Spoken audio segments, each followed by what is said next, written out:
ಪ್ರಿಯ ವೀಕ್ಷಕರೆಲ್ಲರಿಗೂ ನಮಸ್ಕಾರ.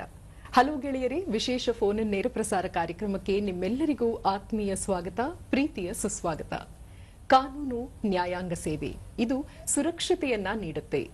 ಜನಮಾನಸಕ್ಕೆ ಸುರಕ್ಷತೆಯ ಜೊತೆಗೆ ಒಂದೇ ಸೂರಿನಡಿ ಸಂಸ್ಥೆಗಳಾಗಿರಬಹುದು, ಸಾರ್ವಜನಿಕರಾಗಿರಬಹುದು, ಎಲ್ಲರಿಗೂ ಕೂಡ ಉತ್ತಮವಾದಂತಹ ನ್ಯಾಯವನ್ನ ಒದಗಿಸುತ್ತೆ. ಹೀಗಾಗಿ ಕಾನೂನು ಅಥವಾ ನ್ಯಾಯಾಂಗ ಈ ಒಂದು ವಿಶೇಷ ಅಂಗ ಎಲ್ಲ ಶ್ರೀಸಾಮಾನ್ಯರ ಸಮದೃಷ್ಟಿ, ಸಮಿಷ್ಟಿ ದೃಷ್ಟಿಯನ್ನ ಆಧರಿಸುತ್ತೆ.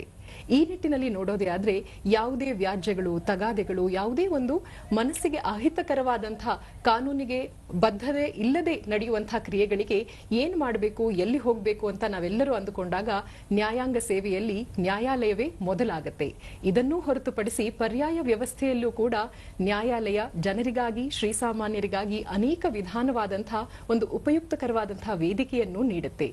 ಏನೇ ವೇದಿಕೆ, ಜನತಾ ನ್ಯಾಯಾಲಯದ ವಿಶೇಷತೆಗಳೇನು, ಹೇಗೆ ಇದು ಕಾರ್ಯನಿರ್ವಹಿಸುತ್ತೆ, ಈ ಬಾರಿಯ ಜನತಾ ನ್ಯಾಯಾಲಯದಲ್ಲಿ ಏನೆಲ್ಲ ವಿಶೇಷತೆಗಳು ಇದೆ, ಯಾವೆಲ್ಲ ಪ್ರಕರಣಗಳನ್ನ ಇಲ್ಲಿ ರಾಜಿ ಸಂಧಾನ ಮಾಡಿಕೊಳ್ಳಬಹುದು, ಇತ್ಯರ್ಥ ಮಾಡಿಕೊಳ್ಳಬಹುದು, ಈ ಎಲ್ಲ ಕ್ರಮಗಳ ಕುರಿತಾಗಿ ಸೂಕ್ತ ಮಾಹಿತಿ, ಮಾರ್ಗದರ್ಶನವನ್ನ ಹಾಗೂ ಒಂದು ಸಮಿಷ್ಟಿ ದೃಷ್ಟಿ, ಸ್ಥೂಲ ಪರಿಚಯವನ್ನ ನೀಡಲಿಕ್ಕೆ ನಮ್ಮೊಂದಿಗೆ ಈ ದಿನ ಸಂಪನ್ಮೂಲ ವ್ಯಕ್ತಿಗಳಾಗಿ ಜಿಲ್ಲಾ ನ್ಯಾಯಾಧೀಶರು ಹಾಗೂ ಸದಸ್ಯ ಕಾರ್ಯದರ್ಶಿಗಳು, ಕರ್ನಾಟಕ ರಾಜ್ಯ ಕಾನೂನು ಸೇವೆಗಳ ಪ್ರಾಧಿಕಾರ ಸನ್ಮಾನ್ಯ ಶ್ರೀಯುತ ಎಚ್ ಶಶಿಧರ್ ಶೆಟ್ಟಿ ಅವರು ನಮ್ಮೊಂದಿಗಿದ್ದಾರೆ. ನಮಸ್ತೆ, ಕಾರ್ಯಕ್ರಮಕ್ಕೆ ಆತ್ಮೀಯ ಸ್ವಾಗತ. ನಮಸ್ತೆ. ಜನಮಾನಸಕ್ಕೆ ಅತ್ಯಂತ ಹತ್ತಿರವಾದಂತಹ ಒಂದು ಸೇವೆ ಅಂದ್ರೆ ಅದು ಎಲ್ಲರ ಒಂದು ಹಿತಕ್ಕೆ ಇರುವಂತಹ ಕಾನೂನಿನ ಸೇವೆ. ಕಾನೂನಿನ ಸೇವೆಯಲ್ಲಿ ಮೊದಲಿಗೆ ಜನರಿಗಾಗಿ ಇರುವಂತಹ ನ್ಯಾಯಾಲಯ, ಜನತಾ ನ್ಯಾಯಾಲಯಕ್ಕೆ ಹೆಚ್ಚು ಎಲ್ಲರೂ ಮನಸ್ಸು ಒಲಿತಾರೆ. ಯಾಕಾಗಿ ಹೀಗೆ? ಈ ಜನತಾ ನ್ಯಾಯಾಲಯ ಅಂದ್ರೆ ಏನು, ಒಂದು ಸ್ಥೂಲ ಪರಿಚಯವನ್ನ ನೀಡಬಹುದಾ? ಈ ಜನತಾ ನ್ಯಾಯಾಲಯ ಒಂದು ಪರ್ಯಾಯ ನ್ಯಾಯ ವ್ಯವಸ್ಥೆ. ತಮಗೆಲ್ಲ ಗೊತ್ತಿದೆ, ಕೋರ್ಟ್ನಲ್ಲಿ ಪೆಂಡಿಂಗ್ ಕೇಸ್ಗಳಿರ್ತವೆ, ಅದಕ್ಕೆ ನ್ಯಾಯಾಧೀಶರು ಇರ್ತಾರೆ. ನ್ಯಾಯಾಧೀಶರು ಸಾಕ್ಷಿಯನ್ನು ವಿಚಾರಣೆಯನ್ನು ಮಾಡಿ ಸಾಕ್ಷ್ಯ ಕಲೆ ಹಾಕಿ ಉಭಯ ಪಕ್ಷಗಾರರು ಕೊಟ್ಟ ಸಾಕ್ಷ್ಯ ಆಧಾರದ ಮೇಲೆ ಒಂದು ತೀರ್ಪನ್ನು ಕೊಡ್ತಾರೆ. ಆದರೆ ಬಹುಶಃ ನಮ್ಮ ಕರ್ನಾಟಕದಲ್ಲಿ ಸುಮಾರು 22 ಲಕ್ಷ ಕೇಸ್ಗಳಿದ್ದಾವೆ. ಆ ನ್ಯಾಯಾಲಯದ ಸಂಖ್ಯೆ ನೋಡಿದರೆ 1200 ಇರ್ಬೋದು. ಸೊ ಇದನ್ನು ಪ್ರಕರಣಗಳನ್ನು ಶೀಘ್ರವಾಗಿ ವಿಲೇವಾರಿ ಮಾಡಲಿಕ್ಕೆ ಮತ್ತು ಬಹಳ ಯಾವುದೇ ಒಂದು ಫೈನಲ್ ಇರ್ಬೋದು, ಅದಕ್ಕೆ ಫೈನಾಲಿಟಿ ಕೊಡಲಿಕ್ಕೆ ಮತ್ತು ಯಾವುದೇ ಖರ್ಚು ಇಲ್ಲದೆ ಮಾಡ್ತಕ್ಕಂಥ ಒಂದು ವ್ಯವಸ್ಥೆಗೆ ನಾವು ಪರ್ಯಾಯ ನ್ಯಾಯ ಲೋಕದಾಲತ್ ಇರ್ಬೋದು, ಮೀಡಿಯೇಷನ್ ಇರ್ಬೋದು, ಆರ್ಬಿಟ್ರೇಷನ್ ಇರ್ಬೋದು.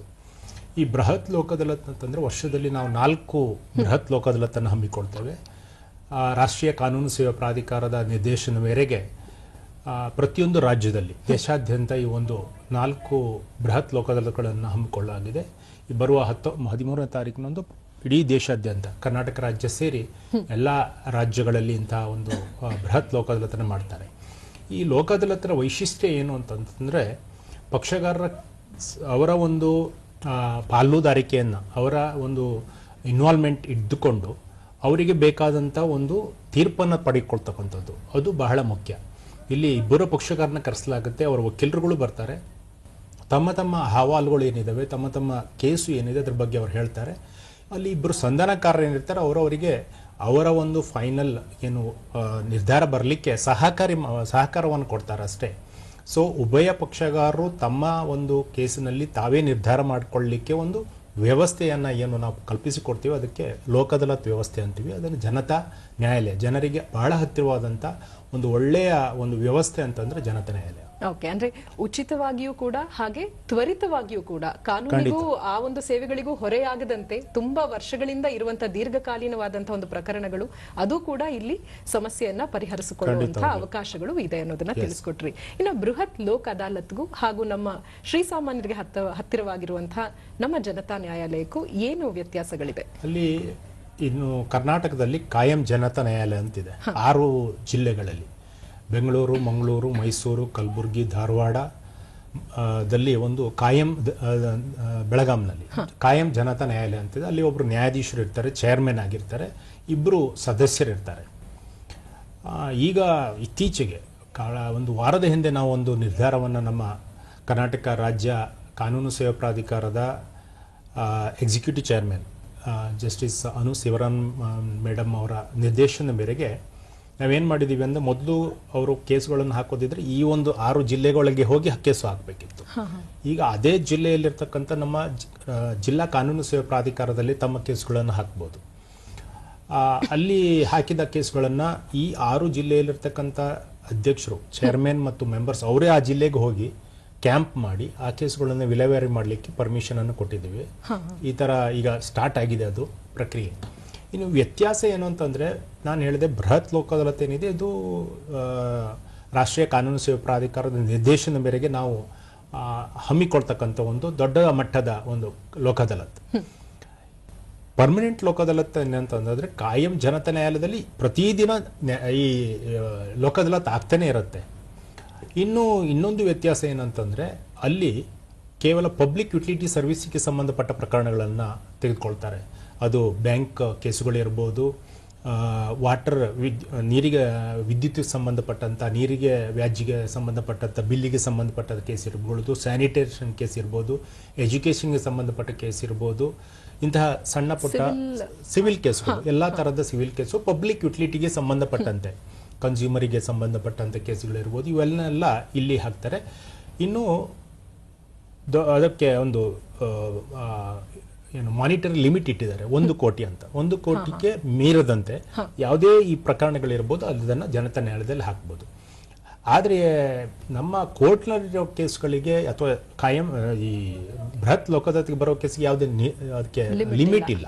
ಎಷ್ಟೇ ದೊಡ್ಡ ಕೇಸ್ ಇರ್ಬೋದು, ಎಷ್ಟೇ ಕೋಟಿಗೆ ನಾವು ರಾಜಿ ಮಾಡಿಕೊಂಡ ಕೋಟಿಗಳ ಕೇಸ್ಗಳಲ್ಲಿ ಸುಮಾರು 5 ಕೋಟಿ 6 ಕೋಟಿ ಕೇಸ್ಗಳು ಸಹ ರಾಜಿ ಆಗಿದ್ದಾವೆ, ವಿಲೇವಾರಿ ಆಗಿದ್ದಾವೆ. ಸೊ ಇಲ್ಲಿ ಆ ಒಂದು ಲಿಮಿಟ್ ಅಂತಕ್ಕಂಥದ್ದು ಇಲ್ಲ. ಮತ್ತು ಯಾವುದೇ ಪ್ರಕರಣಗಳನ್ನು ಕಳಿಸ್ಬೋದು, ಸಿವಿಲ್ಗೆ ಸಂಬಂಧಪಟ್ಟಂತೆ ಯಾವುದೇ ಪ್ರಕರಣಗಳನ್ನು ಇಲ್ಲಿ ಕಳಿಸ್ಬೋದು. ಅಲ್ಲಿ ಆದರೆ ಪಬ್ಲಿಕ್ ಯುಟಿಲಿಟಿ ಸರ್ವಿಸ್ ಸಂಬಂಧಪಟ್ಟಂತೆ ಅದನ್ನು ಸೆಕ್ಷನ್ 22A ಡಿಫೈನ್ ಮಾಡಿದ್ದಾರೆ ಏನಲ್ಲಿ ಪ್ರಕರಣಗಳು ಅಂತ. ಸೊ ಆ ಕೇಸಿಗೆ ಸಂಬಂಧಪಟ್ಟಂತೆ ಮಾತ್ರ ಕಳಿಸ್ಬೋದು. ಓಕೆ, ಅಂದ್ರೆ ಈ ಚೆಕ್ ಬೌನ್ಸ್ ಕೇಸ್ಗಳು, ಸಿವಿಕ್ ಅಮ್ಯುನಿಟೀಸ್ ಅದಕ್ಕೆ ಸಂಬಂಧಪಟ್ಟಿದ್ದೆಲ್ಲ ಇದರಲ್ಲಿ ಬರುತ್ತೆ. ಓಕೆ, ಮೊದಲನೇ ಕಾಲರ್ ಇದ್ದಾರೆ ಸುನಿಲ್ ಕುಮಾರ್ ಅವರು. ನಮಸ್ತೆ. ಹಲೋ ಗೆಳೆಯರಿಗೆ ಸ್ವಾಗತ. ಹಲೋ, ನಮಸ್ತೆ. ನಮಸ್ತೆ, ಹೇಳಿ ಸರ್. ನಾನು ಬೀದರಿಂದ ಸುರೇಶ್ ಕುಮಾರ್ ಶಿಂದೆ ಅಂತ ಕರೆ ಮಾಡಿದ್ದು. ಹೇಳಿ ಸರ್, ತಮ್ಮ ಪ್ರಶ್ನೆ ಏನು? ನನ್ನ ಪ್ರಶ್ನೆ ಏನಂದ್ರೆ ಸರ್, 2020ರಲ್ಲಿ ಪುರಸಭೆ ಮತ್ತು ನನ್ನ ನಡುವೆ ಒಂದು ದೂರು ದಾಖಲಾಗಿರುತ್ತೆ ಸರ್, ಲೋಕ ಅದಾಲತ್ ಬೀದರ್ನಲ್ಲಿ ಸರ್. ಮುಂದುವರೆದು ಅವರು ನನಗೆ ಆದೇಶ ಕೊಡ್ತಾರೆ ಸರ್ 12 ಡಿಸೆಂಬರ್ಗೆ. ಇಬ್ರು ಜಾಯಿಂಟ್ ಮೆಮೊ ಹಾಕಿರ್ತೀವಿ ಸರ್, ನನ್ನ ಆಸ್ತಿ ಅತಿಕ್ರಮಣ ಆಗಿದೆ, ಸರ್ವೆ ಮಾಡಿ ಇವರಿಗೆ ತೆರವುಗೊಳಿಸ್ಬಿಡ್ತೀವಿ ಅನ್ಕೊಂಡು ಪುರಸಭೆಯವರು ಒಪ್ಕೊಂಡು ಆದೇಶ ಆಗಿರುತ್ತೆ ಸರ್. ಓಕೆ. ಆಮೇಲೆ ಆದೇಶ ಆದ್ಮೇಲೆ ನಾನು ಸರ್ವೆ ಮಾಡಿ ಅದು ಇಲ್ಲಿವರೆಗೂ ಇನ್ನೂ ಕೊಟ್ಟಿಲ್ಲ ಸರ್. ಓಕೆ, ನೀವು ಕೇಸ್ ನಾನು ಅಲ್ಲೇ DLC ಹೋದ್ರೆ ಅದು ಈಗ ನಮ್ ಕಡೆ ಬರಲ್ರಿ, ಸಿವಿಲ್ ಕೋರ್ಟಿಗೆ ಹೋಗ್ರಿ ಅಂತಂದು ಹೇಳಿದ್ರೆ ಅದು ಮುಂದೆ ಏನ್ ಮಾಡ್ಬೇಕಂತ ಗೊತ್ತಿಲ್ಲ. ಇಲ್ಲ, ನಿಮ್ಮ ಪ್ರಶ್ನೆ ಅರ್ಥ ಮಾಡಿಕೊಂಡ ಪ್ರಕಾರ ಲೋಕ ಅದಾಲತ್ನಲ್ಲಿ ಇದು ರಾಜಿಯಾಗಿದೆ, ಅವಾರ್ಡ್ ಕೊಟ್ಟಿದ್ದಾರೆ. ಅವಾರ್ಡ್ ಏನಿದೆ ಅದು ಡಿಕ್ರಿ ತರ. ಈ ಅಮಲ್ ಜಾರಿ ಪ್ರಕರಣಗಳನ್ನು ಒಂದು ವೇಳೆ ನಿಮ್ಮ ಎದುರು ಪಕ್ಷಗಾರರು ಅದನ್ನು ಏನು ತೀರ್ಮಾನ ಆಗಿದೆ ಅದನ್ನು ಮನ್ನಿಸದೇ ಇದ್ದರೆ ನೀವು ನ್ಯಾಯಾಲಯದಲ್ಲಿ ಅದನ್ನು ಅಮಲ್ ಜಾರಿ ಪ್ರಕರಣ ಥರ ಎಕ್ಸಿಕ್ಯೂಷನ್ ಕೇಸನ್ನು ಹಾಕ್ಬೋದು. ಹಾಕಿ ಆ ಕೇಸ್ನಲ್ಲಿ ಅವರ ವಿರುದ್ಧ ಆದೇಶವನ್ನು ತಂದುಕೊಂಡು ಏನು ನೀವು ತೀರ್ಮಾನ ಮಾಡ್ಕೊಂಡಿದ್ದೀರಿ, ಅವಾರ್ಡ್ ಆಗಿದೆ, ಅದನ್ನು ಜಾರಿ ಮಾಡಲಿಕ್ಕೆ ನೀವು ನಿರ್ದೇಶನ ತೆಗೆದುಕೊಳ್ಬೋದು. ದಯವಿಟ್ಟು ನಮ್ಮ ಜಿಲ್ಲಾ ಕಾನೂನು ಸೇವಾ ಪ್ರಾಧಿಕಾರ ಇವರನ್ನು ಸಂಪರ್ಕಿಸಿ ಹೆಚ್ಚಿನ ಮಾಹಿತಿಯನ್ನು ಪಡೆದುಕೊಳ್ಳಿ. ಓಕೆ, ಧನ್ಯವಾದಗಳು ಕರೆ ಮಾಡಿದ್ದಕ್ಕಾಗಿ. ವೀಕ್ಷಕರೇ, ಈ ರೀತಿಯಾದಂತಹ ಯಾವುದೇ ಒಂದು ಕಾನೂನು ಸಮಸ್ಯೆ ಇದ್ದಲ್ಲಿ ಅಥವಾ ಯಾವುದೇ ಪ್ರಕರಣಗಳು ಹಾಗೆ ನಿಂತಿದ್ದಲ್ಲಿ ಕಾನೂನು ಅಂದ ತಕ್ಷಣ ಅಯ್ಯೋ ತುಂಬಾ ವರ್ಷದ ಪ್ರಾಸೆಸ್ ಮಾರಾಯ, ಯಾಕಪ್ಪ ಇದಕ್ಕೆ ಸಿಗಾಕೋಬೇಕು ಅನ್ಕೊಳ್ತೀವಿ. ಆದ್ರೆ ಕಟಕಟೆಗೂ ಮೀರಿ ಜನತೆಗೆ, ಶ್ರೀಸಾಮಾನ್ಯರಿಗೆ, ಸಾರ್ವಜನಿಕರಿಗೆ ಹತ್ತಿರವಾಗುವಂತಹ ನಿಟ್ಟಿನಲ್ಲಿ ಜನತಾ ನ್ಯಾಯಾಲಯ ತುಂಬಾ ಉತ್ತಮವಾದಂತಹ ಕಾರ್ಯವನ್ನ ನಿರ್ವಹಿಸ್ತಾ ಇದೆ. ಇನ್ನು ಕೆಲವೇ ದಿನಗಳಲ್ಲಿ ಮತ್ತೆ ಇನ್ನೊಂದು ಬಾರಿ ಹಮ್ಮಿಕೊಳ್ತಾ ಇದ್ದಾರೆ. ಬನ್ನಿ, ಕಳೆದ ಬಾರಿ ಏನೆಲ್ಲ ವಿಶೇಷತೆ ಇತ್ತು ಅನ್ನೋದನ್ನ ತಿಳ್ಕೊಳ್ಳೋಣ. ಇನ್ನು ಜುಲೈನಲ್ಲಿ ಆದಂತಹ ಈ ಒಂದು ಜನತಾ ನ್ಯಾಯಾಲಯ, ಇದರಲ್ಲಿ ಏನೆಲ್ಲ ವಿಶೇಷತೆ ನಾವು ನೋಡಿದ್ವಿ? ಒಂದು ಒಳ್ಳೆಯ ಸುದ್ದಿ ಏನಂತಂದ್ರೆ, ಜನತೆಗೆ ಈಗ ಈ ಲೋಕ ಅದಾಲತ್ತಿನ ಮಹತ್ವ ಏನು, ಅದರ ಉಪಯೋಗ ಎನ್ನುವುದರ ಬಗ್ಗೆ ಹೆಚ್ಚು ಮಾಹಿತಿ ತಿಳಿತಾ ಇದ್ದಾರೆ. ಸೊ ಇಂತಹ ಕಾರ್ಯಕ್ರಮಗಳ ಮೂಲಕ ಮತ್ತು ಪ್ರತಿಯೊಂದು ಜಿಲ್ಲಾ ತಾಲೂಕು ಮಟ್ಟದಲ್ಲಿ ನಾವು ಮಾಡುವ ಕಾರ್ಯಕ್ರಮಗಳ ಮೂಲಕ ಅವರಿಗೆ ಮಾಹಿತಿ ಸಿಗ್ತಾ ಇದೆ. ಕೋರ್ಟ್ನಲ್ಲಿ ವರ್ಷಾನುಗಟ್ಟಲೆ ಹೋರಾಡಿ ಕೇಸ್ಗಳನ್ನು ಅದು ತೀರ್ಮಾನ ಆಗೋದಕ್ಕಿಂತ ಒಂದೇ ಸಾರಿ ನಾವು ನ್ಯಾಯಾಲಯದಲ್ಲಿ ಜನತಾ ನ್ಯಾಯಾಲಯದಲ್ಲಿ ತೀರ್ಮಾನ ಮಾಡಿಕೊಂಡ್ರೆ ಅದಕ್ಕೆ ನಮಗೊಂದು ಒಳ್ಳೆಯ ಪರಿಹಾರ ಸಿಗುತ್ತೆ ಅನ್ನೋದನ್ನು ಅವ್ರಿಗೆ ಮನವಟ್ಟಾಗಿದೆ. ಇದು ನಮ್ಮ ಸ್ಟ್ಯಾಟಿಸ್ಟಿಕ್ಸ್ ಮೂಲಕನೂ ಗೊತ್ತಾಗುತ್ತೆ. ಮಾರ್ಚ್ ಮತ್ತು ಜುಲೈ ತಿಂಗಳಲ್ಲಿ ನಾವು 2 ಲೋಕ ಅದಾಲತ್ಗಳನ್ನು ಮಾಡಿದ್ದೀವಿ. ಮಾರ್ಚ್ನಲ್ಲಿ ಒಟ್ಟು 41,81,768 ಕೇಸ್ ರಾಜಿಯಾಗಿತ್ತು. ಅದೇ ಜುಲೈಯಲ್ಲಿ ಆಗಿದಾಗ 58,67,465 ಕೇಸು. ಇಡೀ ದೇಶದಲ್ಲಿ ಕರ್ನಾಟಕ ರಾಜ್ಯ 2ನೇ ಸ್ಥಾನದಲ್ಲಿದೆ. ಹೆಚ್ಚು ಕೇಸುಗಳನ್ನು ಉತ್ತರ ಪ್ರದೇಶ ನಂತರ ಹೆಚ್ಚು ಕೇಸುಗಳನ್ನು ಲೋಕ ಅದಾಲತ್ ಮೂಲಕ ರಾಜಿ ಮಾಡಿಕೊಂಡಿದ್ದು. ಅದರಲ್ಲಿ ಕಳೆದ ಬಾರಿ 3,11,175 ಕೇಸು ಇದು ಪೆಂಡಿಂಗ್ ಕೇಸುಗಳು, ನ್ಯಾಯಾಲಯದಲ್ಲಿ ಪೆಂಡಿಂಗ್ ಇದ್ದಂಥ ಕೇಸುಗಳನ್ನು ರಾಜಿ ಮಾಡಲಾಗಿತ್ತು. ಮತ್ತು ಪೂರ್ವವ್ಯಾಜ್ಯ ಪ್ರಕರಣಗಳು, ನಾವು ಪ್ರೀ ಲಿಟಿಗೇಷನ್ ಕೇಸಸ್ ಅಂತ ಏನು ಹೇಳ್ತೀವಿ, ಅದು 55,56,290 ಕೇಸುಗಳು ರಾಜಿಯಾಗಿತ್ತು. ಸೊ ಈ ಪೂರ್ವವ್ಯಾಜ್ಯ ಪ್ರಕರಣ ಅಂದ್ರೆ ಅಥವಾ ಪ್ರೀ ಲಿಟಿಗೇಷನ್ ಕೇಸಸ್ ಅಂತಂದ್ರೆ ನಾಳೆ ಕೋರ್ಟಿಗೆ ಬರುವಂತ ಕೇಸುಗಳು. ಆ ಕೋರ್ಟಿಗೆ ಬರ್ತಕ್ಕಂಥ ಕೇಸುಗಳನ್ನು ಅಲ್ಲೇ ತಡೆದು ಆ ಒಂದು ಮಟ್ಟದಲ್ಲೇ ಪ್ರಾಥಮಿಕ ಹಂತದಲ್ಲಿ ತಡೆದು ಆ ಕೇಸನ್ನು ರಾಜಿ ಮಾಡಿ ಉಭಯ ಪಕ್ಷಗಾರರಿಗೆ ಏನು ತೀರ್ಮಾನ ಬೇಕೋ ಆ ಪ್ರಕಾರ ವಿಲೇವಾರಿ ಆಗುತ್ತವೆ. ಸೊ ಇದೊಂದು ನಾಳೆ ಕೋರ್ಟಿನ ಮೇಲೆ ಒಂದು ಬರ್ಡನ್ ಆಗುವುದನ್ನು ತಡೆಯುತ್ತದೆ. ಸೊ ಕಾನೂನು ವ್ಯವಸ್ಥೆಗೂ ಕೂಡ ಇದು ತುಂಬಾ ಖಂಡಿತವಾಗಿ ಇದು ಬಹಳ, ಯಾಕಂದ್ರೆ ಇಲ್ಲಾಂದ್ರೆ ಇಡೀ ಸಿಸ್ಟಮ್ ಅದ ಕೆಲಸ ಆ ಕೇಸನ್ನ ಬರ್ಡನ್ ತಗೊಳ್ಬೇಕಾಗತ್ತೆ. ಪುನಃ ಪ್ರಕ್ರಿಯೆ ಸ್ಟಾರ್ಟ್ ಆಗುತ್ತೆ. ಒಂದ್ಸಲ ಕೋರ್ಟಿಗೆ ಬಂತಂದ್ರೆ ಆ ಕೋರ್ಟ್ ಅರ್ಜಿ ಹಾಕೋದ್ರಿಂದ ಪ್ರಾರಂಭವಾಗಿ ನೋಟಿಸ್ ಕಳಿಸೋದಿರ್ಬೋದು, ಸಾಕ್ಷಿ ವಿಚಾರಣೆ ಮಾಡೋದಿರ್ಬೋದು, ಆರ್ಗ್ಯುಮೆಂಟ್ ಮಾಡೋದಿರ್ಬೋದು, ತೀರ್ಪು ಕೊಡೋದಿರ್ಬೋದು, ಇವೆಲ್ಲ ದೊಡ್ಡ ಮಟ್ಟದ ಒಂದು ಲೀಗಲ್ ಬ್ಯಾಟಲ್. ಹೌದು.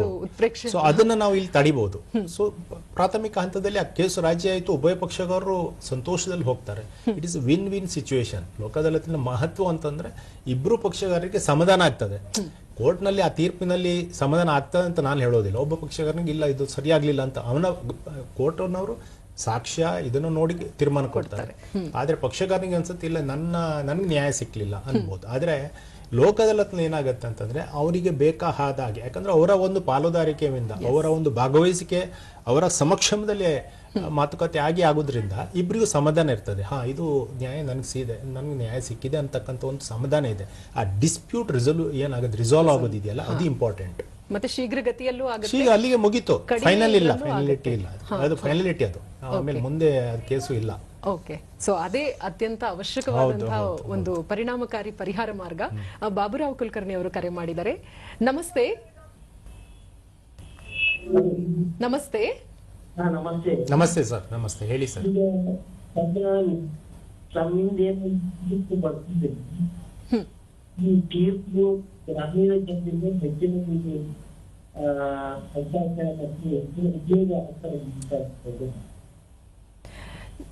ಇಲ್ಲಿಂದ ಬಂದಂತ ತೀರ್ಪಿನ ಕುರಿತಾಗಿ ಕೇಳ್ತಿದ್ದೀರಾ?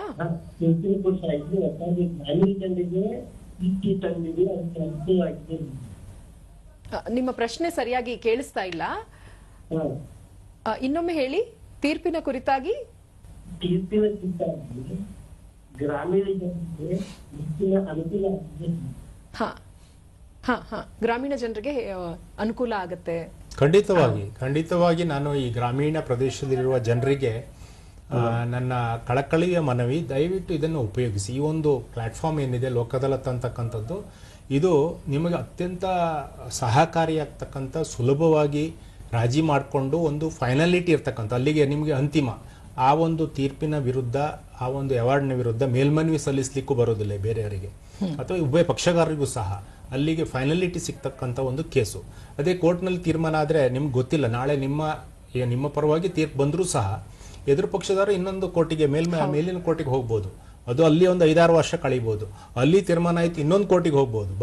ಹಂತ ಮಟ್ಟ ನಮ್ಮ ನ್ಯಾಯ ವ್ಯವಸ್ಥೆಯಲ್ಲಿ ಹಂತವಾಗಿ ಮೇಲ್ಮನವಿ ಅಧಿಕಾರ ಇರ್ತದೆ, ಸಲ್ಲಿಸಲಿಕ್ಕೆ ಹಕ್ಕು ಇರ್ತದೆ. ಸೊ ಅದೆಲ್ಲ ಇಲ್ಲಿಗೆ ಕೊನೆಗೊಳ್ತದೆ. ಒಂದೇ ಸಲ ನಿಮ್ಗೆ ಎಲ್ಲಾ ಕೇಸುಗಳು ರಾಜಿ ಆಗ್ತದೆ. ಅಂದ್ರೆ ಅಲ್ಲಿಗೆ ಫೈನಲಿಟಿ, ಖಡಾಖಂಡಿತವಾದಂತಹ ಒಂದು ನಿರ್ಧಾರವನ್ನ ಸಿಗುತ್ತೆ, ಪ್ರಮಾಣೀಕೃತವಾದಂತಹ ಒಂದು ನಿರ್ಧಾರ ಸಿಗುತ್ತೆ. ಇದು ಮತ್ತೆ ಕ್ವೆಶ್ಚನಬಲ್ ಅಲ್ಲ, ಮುಂದಿದೆಲ್ಲೂ ಸಾಗೋದಿಲ್ಲ ಅನ್ನೋದನ್ನ ತಿಳಿಸ್ಕೊಡುತ್ತೆ. ಉಷಾ ಅವರು ಕರೆ ಮಾಡಿದ್ದಾರೆ. ನಮಸ್ತೆ. ನಮಸ್ತೆ ಮೇಡಮ್, ಹೇಳಿ. ನಮಸ್ಕಾರ ಸರ್. ಹೇಳಿ ಮೇಡಮ್. ತುಂಬಾ ಚೆನ್ನಾಗಿ ಎಲ್ಲಾ ವಿಷಯ ತಿಳಿಸ್ತಾ ಇದ್ದೀರಾ ಸರ್. ನಿಮ್ಮ ಪ್ರಶ್ನೆ ಹೇಳಿ ಮೇಡಮ್. ಸರ್, ಈ ಕೋರ್ಟ್ ಕೇಸ್ ಇರುತ್ತಲ್ಲ ಸರ್, ಅವರು ಅಲ್ಲೂ ಹಾಕಿರ್ತಾರೆ, ನಿಮ್ಮ ಹತ್ರನೂ ಬರ್ಬೋದು ಅವರು. ಎರಡೇ ಇರ್ತದೆ ಅಂತ ಒಂದು, ಅಥವಾ ನೀವಾಗೆ ಕೋರ್ಟಲ್ಲಿ ಇರುತ್ತೆ ಹಾ. ಎಕ್ಸ್ಕ್ಯೂಸ್ ಆದ್ರೂ ಫಾಲೋ ಆಗ್ಬೇಕಾಗ ನೀವು ತಗೋತೀರಾ ಅಂತ ಒಂದು. ಹಾ, ತಮ್ಮ ಸರ್, ಪ್ರಶ್ನೆ. ಇನ್ನೊಂದು ಮೈಸೂರಿನಲ್ಲಿ ಲೋಕ ಅದಾಲತ್ತು ನಡೆಯುತ್ತೆ. ಮಾನ್ಯ ದಿವಸ ಏನ್ ಪೇಪರ್ ತುಂಬಾ ಗಂಡ ಹೆಂಡತಿ ಒಂದಾದ್ರು, ತಾಯಿ ಮಕ್ಕಳು ಒಂದಾದ್ರು, ಅಣ್ಣ ತಂಗಿ ಒಂದಾದ್ರು, ಈ ತರ ತುಂಬಾ ಬರುತ್ತೆ ಸರ್. ಹೌದು. ಅದು ಮುಂದೆ ನೀವು ಫಾಲೋ ಅಪ್ ಮಾಡ್ತೀರಾ ಅಥವಾ ನೀವು ಕೊಟ್ಟ ತೀರ್ಮಾನ ಅಷ್ಟೇ ಸಾಕುತ್ತಾ ಸುಮ್ಮನೆ ಹೋಗ್ತಾರೆ ಸರ್? ಮೇಡಮ್, ಲೋಕ ಅದಾಲತ್ನಲ್ಲಿ ನಾನು ಈಗಾಗಲೇ ಹೇಳಿದೆ, ಲೋಕ ಅದಾಲತ್ನಲ್ಲಿ ಏನು ತೀರ್ಮಾನ ಆಗ್ತದೆ ಅದು ಫೈನಲ್.